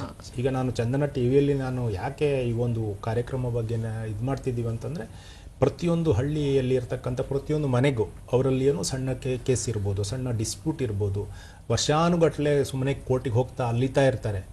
ಅಲ್ಲಿ ಅವರಿಗೆ ಒಬ್ಬ ಕೋರ್ಟಿಗೆ ಬರೋದಂತಂದ್ರೆ ಅವನ ಒಂದು ದಿನದ ಸಂಬಳ, ಕೆಲವು ದಿನಗೂಲಿಗೆ ಮಾಡ್ಕೊಂಡಿರೋರು ಇರ್ತಾರೆ. ಪಾಪ ಇಡೀ ಜೀವನ ಅಲ್ಲಿ ಹಾಳಾಗುತ್ತೆ. ಸೊ ಮಕ್ಕಳದ್ದು ವಿದ್ಯಾಭ್ಯಾಸ ಹಾಳು, ಎಲ್ಲ ತೊಂದರೆ. ಒಂದು ಕೋರ್ಟ್ನಲ್ಲಿ ಕೇಸ್ ಇದೆ ಅಂದ್ರೆ ನೆಮ್ಮದಿ ಇರೋದಿಲ್ಲ, ಆರ್ಥಿಕವಾಗಿ ಮಾನಸಿಕವಾಗಿ ಅವರಿಗೆ ತುಂಬ ತೊಂದರೆ ಆಗ್ತದೆ. ಆದರೆ ನನ್ನ ಮನವಿ ಏನಂತಂದರೆ, ಪ್ರತಿಯೊಬ್ಬರು ಈ ಒಂದು ಅವಕಾಶವನ್ನು ಸದುಪಯೋಗ ಪಡಿಸ್ಕೊಳ್ಬೇಕು. ನಿಮ್ಮದು ಯಾವುದಾದ್ರೂ ಕೋರ್ಟ್ನಲ್ಲಿ ಕೇಸ್ ಇದ್ದರೆ ದಯವಿಟ್ಟು ನಿಮ್ಮ ವಕೀಲರ ಹತ್ರ ಮಾತಾಡಿ, ನ್ಯಾಯಾಧೀಶರ ಮೂಲಕ ಹೋಗಿ ನ್ಯಾಯಾಧೀಶರಲ್ಲಿ ಮನವಿ ಮಾಡಿಕೊಂಡು ತಮ್ಮ ಕೇಸನ್ನು ರಾಜಿ ಮಾಡಿಕೊಳ್ಳಿಕ್ಕೆ ಲೋಕ ಅದಾಲತ್ಗೆ ಕಳಿಸ್ಲಿಕ್ಕೆ ಪ್ರಯತ್ನ ಪಡಿ. ಈ ಬಗ್ಗೆ ನಾವು ಪಬ್ಲಿಸಿಟಿ ಅಂತೂ ಪ್ರತಿಯೊಂದು ಜಿಲ್ಲೆ ತಾಲೂಕು ಮಟ್ಟದಲ್ಲಿ ಎಲ್ಲ ಟಿವಿ, ಲೋಕಲ್ ಟಿವಿ ಇರ್ಬೋದು, ಪೇಪರ್ ಇರ್ಬೋದು, ನ್ಯೂಸ್ ಪೇಪರ್ ಇರ್ಬೋದು, ರೇಡಿಯೋ ಇರ್ಬೋದು, ಎಲ್ಲ ಕಡೆ ನಾವು ಮಾಡಿದ್ದೀವಿ. ಯಾಕಂದರೆ ಪ್ರತಿಯೊಂದು ಜನರಿಗೆ ಗೊತ್ತಾಗಬೇಕಂತ ಹೇಳಿ. ಅದೇ ಥರ ಮೀಟಿಂಗ್ಸ್, ತುಂಬ ಮೀಟಿಂಗ್, ನಾನು ಹೇಳಿದೆ 2 ತಿಂಗಳ ಪೂರ್ವ ಸಿದ್ಧತೆ ಇದೆ ಇದಕ್ಕೆ. ಹಲವಾರು ಯಾರೆಲ್ಲ ಸ್ಟೇಕ್ ಹೋಲ್ಡರ್ಸ್ ಇರ್ತಾರೆ, ಯಾರೆಲ್ಲ ಸಂಬಂಧಪಟ್ಟ ಅಧಿಕಾರಿಗಳಿರ್ತಾರೆ, ಅವ್ರ ಜೊತೆ ನಾವು ಮೀಟಿಂಗ್ ಮಾಡ್ತೀವಿ. ಅವರಿಗೆ ಇದರ ಬಗ್ಗೆ ತಿಳಿ ಹೇಳಬೇಕಾಗತ್ತೆ, ಅವರಿಗೂ ಗೊತ್ತಾಗಬೇಕಾಗತ್ತೆ. ರಾಜಿ ಮಾಡಿಕೊಂಡ್ರೆ, for example land acquisition case ನೀವು ತಗೊಂಡ್ರೆ, ಒಂದು ಕೇಸ್ನಲ್ಲಿ ಇವತ್ತು ಅವಾರ್ಡ್ ಆಯಿತು, ಕೋರ್ಟ್ನಲ್ಲಿ ಅವಾರ್ಡ್ ಆಯಿತು. ಅವಾರ್ಡ್ ಆದ 1 ವರ್ಷದವರೆಗೆ 9% ಇಂಟ್ರೆಸ್ಟ್ ಇರುತ್ತೆ. 1 ವರ್ಷದ ನಂತರ ಅದಕ್ಕೆ 15% ಇಂಟ್ರೆಸ್ಟನ್ನು ಗೌರ್ಮೆಂಟ್ ಕೊಡಬೇಕಾಗತ್ತೆ. ನಾವು ಇದನ್ನು ಸರ್ಕಾರದ ಮೀಟಿಂಗ್ನಲ್ಲಿ ಸರ್ಕಾರದವರಿಗೆ ಫೈನಾನ್ಸ್ ಸೆಕ್ರೆಟರಿ ಇರ್ಬೋದು, ಇರಿಗೇಷನ್ ಸೆಕ್ರೆಟರಿ ಇರ್ಬೋದು, ಅವ್ರಿಗೆ ಮನವಿ ಮಾಡಿ ಅವರಿಗೆ ಮಂದಟ್ಟು ಮಾಡಿದ್ದೀವಿ. ನೀವು 15% ಇಂಟ್ರೆಸ್ಟನ್ನು ಕೊಡ್ತಾ ಇದ್ದೀರಿ. ಇದು ಬಹಳ ದೊಡ್ಡ ಸರ್ಕಾರ, ಇದು ಜನರ ದುಡ್ಡು ಅದು. ಸೊ ದಯವಿಟ್ಟು ಅದನ್ನು ರಾಜಿ ಮಾಡ್ಕೊಳ್ಳಿ. ಯಾಕಂದರೆ ಹೆಚ್ಚಿನ ಕಡೆ ಅಕ್ವಿಷನ್ ಆದಾಗ ಸರ್ಕಾರ ಒಂದು ಇದಿರುತ್ತೆ. ಆಮೇಲೆ ಕಾಂಪನ್ಸೇಷನ್ ಸರ್ಕಾರ ಕೊಡಬೇಕಾಗಿದ್ದರಿಂದ ಅಲ್ಲಿ ಡಿಲೇ ಮಾಡೋದಿರ್ಬೋದು. ಅದಕ್ಕೋಸ್ಕರ ಎಲ್ಲ ಲ್ಯಾಂಡ್ ಎಕ್ವಿಷನ್ ಆಫೀಸರ್ ಜೊತೆ ಮಾನ್ಯ ಅಡ್ವೊಕೇಟ್ ಜನರಲ್ ಅವರು ಲಾಸ್ಟ್ ಟೈಮ್ ಮೀಟಿಂಗ್ ಮಾಡಿದರು. ಎಲ್ರಿಗೂ ಹೇಳಿದರು ಯಾವುದೆಲ್ಲ ಅಂಥ ಪ್ರಕರಣಗಳಿದ್ದಾವೆ, ಸಿಂಪಲ್ ಪ್ರಕರಣಗಳು, ಅವುಗಳನ್ನು ರಾಜಿ ಮಾಡ್ಕೊಳ್ಳಿ. ಇದರಿಂದ ಸರ್ಕಾರಕ್ಕೆ ಎಷ್ಟೋ ಹಣ ಉಳಿತಾಯ ಆಗುತ್ತೆ. ಇಲ್ಲಾಂದರೆ ನೀವು 15% ಇಂಟ್ರೆಸ್ಟನ್ನು ಕೊಡೋದಂತಂದರೆ ಅದು ಸುಮ್ಮನೆ ಮಾತಾಗಲ್ಲ. ಎಷ್ಟೋ ಸಲ ಅಂಥಕ್ಕೆ ಪ್ರಕರಣಗಳಾಗಿದ್ದಾವೆ. 10 ಲಕ್ಷ ಕೊಡುವಲ್ಲಿ 50 ಲಕ್ಷ ಕೊಡಬೇಕಾಗಿದೆ ಸರ್ಕಾರ. ಕೆಲವು ಸಲ 1 ಕೋಟಿಗೆ ಹೋಗಿದ್ದಿದೆ. ಎಷ್ಟು ಡಿಲೇ ಮಾಡ್ತೀರಿ ನೀವು, ಅಷ್ಟು ಇಂಟ್ರೆಸ್ಟ್ ಕೋಟ್ ಆಗ್ತಾ ಇರುತ್ತೆ. ಅದ್ರ ಮೇಲೆ ಅನಾವಶ್ಯಕ ಪೇಮೆಂಟ್ ಮಾಡಬೇಕಾಗುತ್ತೆ. ಸೊ ಈ ರೀತಿ ಹಣವನ್ನು ಉಳಿತಾಯ ಮಾಡಬಹುದು. ಖಂಡಿತ ಜನರ ಒಂದು ಸಮಯ, ಹಣ. ಆಮೇಲೆ ಈ ಸಲ ಸರ್ಕಾರದ ಒಂದು ಒಳ್ಳೆಯ ಒಂದು ಇದಾಗಿತ್ತು. ನಮ್ಗೆ ಗೊತ್ತಾದಾಗೆ 2,32 ಲಕ್ಷ ಟ್ರಾಫಿಕ್ ಚಲನ್ ಕೇಸ್ಗಳಿದ್ದವು. ಈ ಟ್ರಾಫಿಕ್ ಚಲನ್ ಕೇಸ್ಗಳಲ್ಲಿ ಏನಾಗುತ್ತೆ ಅಂತಂದ್ರೆ, ಜನರು ಕೆಲವ್ರು ಕಟ್ಟೋದೇ ಇಲ್ಲ. ಏನಾಗ್ಲಿ ಹೋಗ್ಲಿ 6 ತಿಂಗಳು ಇದು ಮಾಡಿದೆ, 1 ತಿಂಗಳು ನೋಡೋಣ ಅಂತ ಡೆಡ್ಲೈನ್ ಕೊಡ್ತಾರೆ, ಕಮ್ಮಿ ಮಾಡ್ತಾರೆ ಅನ್ನೋದು ಮನಸ್ಸಿಗೆ ಬಂದ್ಬಿಟ್ಟಿದೆ. ಈ ಸಲ ಇದು ಮಾಡಿದ್ರಿಂದ ಅದೊಂದು ಒಳ್ಳೆ ರೀತಿಯಲ್ಲಿ ಆಗ್ತಾ ಇದೆ. ಸುಮಾರು ಆಲ್ರೆಡಿ ಒಂದು 50 ಕೋಟಿ ಹಣ ರಿಕವರಿ ಆಗಿದೆ. ಸುಮಾರು 18 ಲಕ್ಷ ಕೇಸ್ಗಳು ವಿಲೇವಾರಿ ಆಗಿದ್ದಾವೆ. ಸೊ ಜಾಸ್ತಿ ಜನ ಇದರದ್ದು ಉಪಯೋಗ ಪಡ್ಕೊಂಡು 12ನೇ ತಾರೀಕುವರೆಗೆ ಅವರಿಗೆ 23ನೇ ತಾರೀಕಿನಿಂದ 12ನೇ ತಾರೀಕುವರೆಗೆ 23 ಸೆಪ್ಟೆಂಬರಿಂದ 23 ಆಗಸ್ಟಿಂದ 12 ಸೆಪ್ಟೆಂಬರ್ ವರೆಗೆ ಕೊಟ್ಟಿದ್ರು. ಸೊ ಈ ಗಡುವಿನೊಳಗೆ ಅವ್ರು ರಾಜಿ ಮಾಡಿಕೊಂಡ್ರೆ ಅವರಿಗೆ ಕನ್ಸೆಷನ್ ಸಿಗುತ್ತೆ. ಅದೇ 50% ಅವ್ರಿಗೆ ಕನ್ಸೆಷನ್ ಇದೆ ಅಂತ ತಿಳಿಸಿದ್ದಾರೆ. ಸೊ ಹೆಚ್ಚು ಪ್ರಕರಣಗಳನ್ನು ರಾಜಿ ಮಾಡ್ಕೊಳ್ಬೇಕು. ಜನರು ಪ್ರತಿಯೊಂದು ಜಿಲ್ಲೆ, ತಾಲೂಕು ಮಟ್ಟದಲ್ಲಿ ಯಾರಾದರೂ ಇಂತಹ ಪ್ರಕರಣಗಳು ಇದ್ರೆ, ಟ್ರಾಫಿಕ್ ಚಲನ್ ಕೇಸ್ ನಿಮ್ಮ ಮೇಲೆ ಇದ್ರೆ ದಯವಿಟ್ಟು ಇಮಿಡಿಯೇಟ್ ಆಗಿ ಅದನ್ನು ರಾಜಿ ಮಾಡ್ಕೊಳ್ಳಿ. ಇನ್ನೂ ನಿಮಗೆ ಅವಕಾಶ ಇದೆ. 12ನೇ ತಾರೀಕುವರೆಗೆ ತಾವು ತಮ್ಮ ಕೇಸುಗಳನ್ನು ಅಲ್ಲಿ ರಾಜಿ ಮಾಡಿಕೊಂಡು ಈ ಒಂದು ಅನುಕೂಲವನ್ನು ಪಡೆಯಬಹುದು. ಓಕೆ. ಇನ್ನು ಎಷ್ಟೋ ಬಾರಿ ಭಯ ಇರುತ್ತೆ, ಇಲ್ಲೆಲ್ಲ ಇತ್ಯರ್ಥ ಆಯ್ತು ಸರಿ, ಏನಾದ್ರೂ ತೊಂದರೆ ಆಗತ್ತಾ ನಾವು ಹೇಳ್ದಂಗೆ ನಡ್ಕೊಳ್ಳಿಲ್ಲ ಅಂದ್ರೆ, ಏನ್ ತೊಂದರೆಗಳಾಗಬಹುದು? ಖಂಡಿತ ಯಾವುದೇ ತೊಂದರೆ ಇಲ್ಲ. ನಾನು ಹೇಳಿದೆ, ಇದೊಂದು ಅಲ್ಲಿ ಏನಾಗಿದೆ ಅನ್ನೋದನ್ನು ಪುನಃ ಕೋರ್ಟಿಗೆ ಬಂದ ಮೇಲೆ ಅಲ್ಲಿ ಇದು ಮಾಡಿ ಮೀಡಿಯೇಷನ್ ಇರ್ಬೋದು. ಮೀಡಿಯೇಷನಲ್ಲಿ ಕೆಲವೊಮ್ಮೆ ಲೋಕ ಅದಾಲತ್ಗಿಂತ ಮೀಡಿಯೇಷನಲ್ಲಿ ಬಹಳ ಒಂದು ಗೌಪ್ಯ ವಿಚಾರಗಳಿರ್ಬೋದು, ಅದನ್ನ ಮಾತುಕತೆ ಆಗುತ್ತಲ್ಲಿ, ಅದನ್ನು ಪುನಃ ಬಂದು ಕೋರ್ಟ್ನಲ್ಲಿ ಹೇಳುವಾಗಿಲ್ಲ. ಅಂದ್ರೆ ಮಧ್ಯಸ್ಥಿಕೆಯನ್ನ ಯಾವ ಒಂದು ಸಮಯದಲ್ಲಿ ವಹಿಸ್ತಾರೆ, ಅಲ್ಲಿ ನಡೀತಕ್ಕಂಥ ಏನು ಒಂದು ಮಾತುಕತೆ ಇರ್ಬೋದು ಅಥವಾ ಕೆಲವೊಂದು ದಾಖಲೆಗಳು, ಗೌಪ್ಯ ದಾಖಲೆಗಳನ್ನ ಎಕ್ಸ್ಚೇಂಜ್ ಮಾಡ್ಕೊಂಡಿರ್ಬೋದು, ಅದನ್ನು ನಾವು ಕೋರ್ಟ್ಗೆ ವಾಪಸ್ ಕೇಸು ಅಲ್ಲಿ ರಾಜಿ ಆಗದೆ ವಾಪಸ್ ಬಂದ ನಂತರ ಅಲ್ಲಿ ಹೀಗಾಯ್ತು, ಇಲ್ಲಿ ಹೀಗಾಯ್ತು, ಅಲ್ಲಿ ಲೋಕದ ಹಾಗೆ ಮಾತಾಡಿದ್ವಿ, ಮೆಡಿಯೇಷನ್ ಈ ತರ ಆಯ್ತು ಅಂತ ಹೇಳುವಾಗಿಲ್ಲ. ಅದು ಅಲ್ಲಿಗೆ ಬಿಡಬೇಕಾಗತ್ತೆ. ಸೊ ಆ ಒಂದು ಗೌಪ್ಯತೆಯನ್ನು ಮೇಂಟೈನ್ ಮಾಡ್ತಾರೆ. ಜೊತೆಗೆ ಅಲ್ಲಿ ರಾಜಿ ಆಗದೆ ಇದ್ದದ್ದು ಯಾವುದೇ ಥರದಲ್ಲಿ ಅವರ ಕೇಸಿಗೆ ತೊಂದರೆ ಆಗೋದಿಲ್ಲ. ಕೇಸು ನಾನು ಹೇಳಿದ್ದೇನೆ, ನ್ಯಾಯಾಲಯದಲ್ಲಿ ನ್ಯಾಯಾಧೀಶರು ಖಾಲಿ ಆ ಒಂದು ನ್ಯಾಯದ ಚೌಕಟ್ಟಿನಲ್ಲಿ ತೀರ್ಪನ್ನು ಕೊಡ್ತಾರೆ. ಸಾಕ್ಷಿ ತಗೊಳ್ಳೋದಿರ್ಬೋದು, ಆರ್ಗ್ಯುಮೆಂಟ್ ಅನ್ನು ಕೇಳೋದಿರ್ಬೋದು, ಅದು ಪ್ರಕ್ರಿಯೆ ಅದು.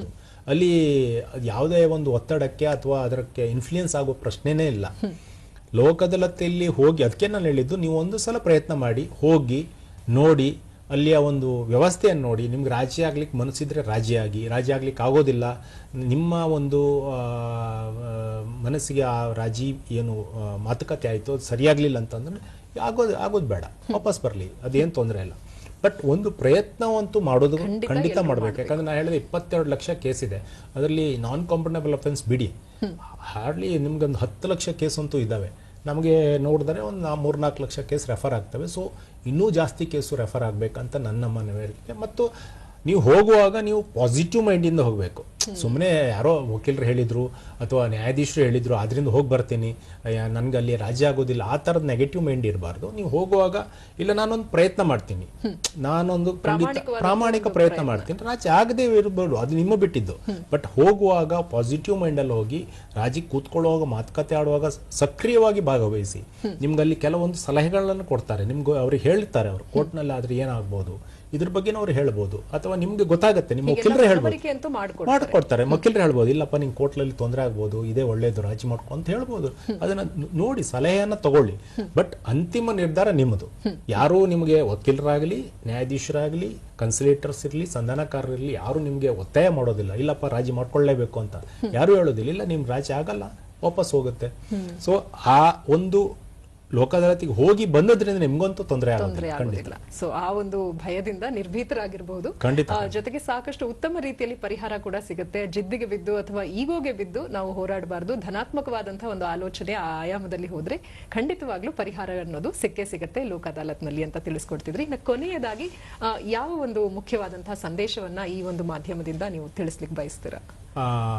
ನಾನು ಪ್ರತಿ ಸಲ ಬಂದಾಗ ನಾನು ಎಲ್ಲ ನಾಗರಿಕರಲ್ಲಿ ಮತ್ತು ಕಕ್ಷಿಗಾರರ ಮಿತ್ರರಲ್ಲಿ ನನ್ನ ಮನವಿ ಅಂತಂದರೆ, ದಯವಿಟ್ಟು ಒಂದು ಲೋಕ ಅದಾಲತ್ ಅಂತಕ್ಕಂಥದ್ದು ಒಂದು ಒಳ್ಳೆಯ ಸದಾವಕಾಶ ಇರ್ತಕ್ಕಂಥ ಒಂದು ಪ್ಲ್ಯಾಟ್ಫಾರ್ಮ್. ಅದನ್ನು ಉಪಯೋಗಿಸ್ಕೊಳ್ಳಿ. ಕೋರ್ಟ್ನಲ್ಲಿ ಹಲವಾರು ವರ್ಷ ಓಡಾಡಿ ನೀವು ದಣಿದಿರ್ತೀರಿ, ನಿಮ್ಗೆ ಗೊತ್ತಿರೋದಿಲ್ಲ, ಕೆಲವರಿಗೆ ಈ ಮಾಹಿತಿಯೇ ಗೊತ್ತಿರೋದಿಲ್ಲ ಲೋಕ ಅದಾಲತ್ ಅಂದರೆ ವ್ಯವಸ್ಥೆ ಏನು ಅಂತ. ಇವತ್ತು ನಾವೆಲ್ಲ ಅದರ ಬಗ್ಗೆ ವಿವರವಾಗಿ ಹೇಳಿದ್ದೀವಿ. ದಯವಿಟ್ಟು ಒಂದು ಪ್ರಯತ್ನ ಮಾಡಿ, ನಿಮ್ಮ ಕೇಸನ್ನು ಲೋಕ ಅದಾಲತಿಗೆ ಕಳಿಸ್ಕೊಟ್ಟು ಅಲ್ಲಿ ನಿಮ್ಮ ವಕೀಲರ ಮೂಲಕ ಹೋಗಿ, ಅಲ್ಲಿ ನ್ಯಾಯಾಧೀಶರೇ ಇರ್ತಾರೆ, ಅಲ್ಲಿ ಯಾರು ಬೇರೆ ಇರೋದಿಲ್ಲ, ಒಬ್ಬರು ನ್ಯಾಯಾಧೀಶರೇ ಸಂಧಾನಕಾರಾಗಿ ಕೂತ್ಕೊಂಡಿರ್ತಾರೆ. ಮತ್ತು ಅದು ಜನತಾ ನ್ಯಾಯಾಲಯ, ಅಲ್ಲಿ ಅದರದ್ದೊಂದು ವ್ಯವಸ್ಥೆ ಏನಿರುತ್ತೆ ಅಂತಂದರೆ, ಕೋರ್ಟ್ನಲ್ಲಾದರೆ ನ್ಯಾಯಾಧೀಶರು ಮೇಲ್ಗಡೆ ಕೂತ್ಕೊಂಡಿರ್ತಾರೆ, ಇಲ್ಲಿ ಹಾಗಲ್ಲ. ಇದು ನಿಮ್ಮ ಸಮ್ಮುಖದಲ್ಲಿ ಕೂತ್ಕೊಂಡು ನಿಮ್ಮೊಂದಿಗೆ ಮಾತಾಡಿ ಆ ಕೇಸಿನ ಬಗ್ಗೆ ಮಾಹಿತಿಯನ್ನು ತಗೊಂಡು ಆಮೇಲೆ ಅದು ರಾಜ್ಯ ಆಗಲಿಕ್ಕೆ ಸೂಕ್ತವಾ ಇಲ್ವಾ ಅಂತ ಹೇಳಿ ಅವರು ನಿರ್ಧಾರ ಮಾಡ್ತಾರೆ. ಸೊ ದಯವಿಟ್ಟು ಇಂತಹ ಒಂದು ಅವಕಾಶವನ್ನು ತಪ್ಪಿಸ್ಕೊಳ್ಬೇಡಿ. ಅದೇ ಥರ ಟ್ರಾಫಿಕ್ ಚಲನ್ ಕೇಸ್ಗೆ ಸಂಬಂಧಪಟ್ಟ ಹಾಗೆ ನಿಮ್ಮ ಕೇಸ್ಗಳಿದ್ರೆ ಶೀಘ್ರವಾಗಿ ಅದನ್ನು ವಿಲೇವಾರಿ ಮಾಡ್ಕೊಳ್ಳಿ. ಓಕೆ, ಸೊ ಸಾಕಷ್ಟು ಉತ್ತಮವಾದಂತಹ ಸದವಕಾಶ, ಒಂದು ಅತ್ಯುತ್ತಮವಾದಂತಹ ವೇದಿಕೆ ಜನತಾ ನ್ಯಾಯಾಲಯ ಜನಮಾನಸಕ್ಕಾಗಿ ಇದೇ 13ನೇ ತಾರೀಕು ನೀಡ್ತಾ ಇದೆ. ಈ ಒಂದು ಉಪಯೋಗವನ್ನ ಎಲ್ಲ ಫಲಾನುಭವಿಗಳು ನಿಮ್ಮದಾಗಿಸ್ಕೊಳ್ಬೇಕು. ತ್ವರಿತವಾಗಿ, ಉಚಿತವಾಗಿ, ಸೌಹಾರ್ದಯುತವಾಗಿ, ಸಮಾಧಾನಕರವಾದಂತಹ ಒಂದು ಪರಿಹಾರಕ್ಕಾಗಿ ನೀವು ಈ ಒಂದು ಜನತಾ ನ್ಯಾಯಾಲಯದ ಮೊರೆ ಹೋಗಬಹುದು. ಶಾಸನಬದ್ಧವಾದಂತಹ ಒಂದು ಸ್ಥಾನಮಾನ ಇದಕ್ಕಿದೆ. ಫೈನಲ್ ಆದಂತಹ ಖಡಾಖಂಡಿತವಾದಂತಹ ಒಂದು ಉಪಯೋಗ ಕೂಡ, ಪರಿಹಾರ ಮಾರ್ಗ ಕೂಡ ನಿಮ್ಗೆ ಇಲ್ಲಿ ಸಿಗಲಿದೆ. ಕಾರ್ಯಕ್ರಮಕ್ಕೆ ಆಗಮಿಸಿ ಅನೇಕ ಉಪಯುಕ್ತಕರವಾದಂತಹ ಮಾಹಿತಿಯನ್ನ ತಿಳಿಸ್ಕೊಟ್ಟಿದ್ದೀರಾ. ಎಲ್ಲರ ಪರವಾಗಿ ತುಂಬ ಹೃದಯದ ಅಭಿನಂದನೆಗಳು. ಧನ್ಯವಾದ. ವೀಕ್ಷಕರೇ, ಇದಾಗಿತ್ತು ಈ ದಿನದ ವಿಶೇಷ ನೇರ ಪ್ರಸಾರ ಕಾರ್ಯಕ್ರಮ ಹಲೋ ಗೆಳೆಯರಿ ನೇರ ಫೋನ್ ಇನ್ ಕಾರ್ಯಕ್ರಮ. ಇನ್ನೊಂದು ಕಾರ್ಯಕ್ರಮದಲ್ಲಿ ಎಂದಿನಂತೆ ಸಂಧಿಸೋಣ. ಅಲ್ಲಿವರೆಗೂ ವಂದನೆಗಳು.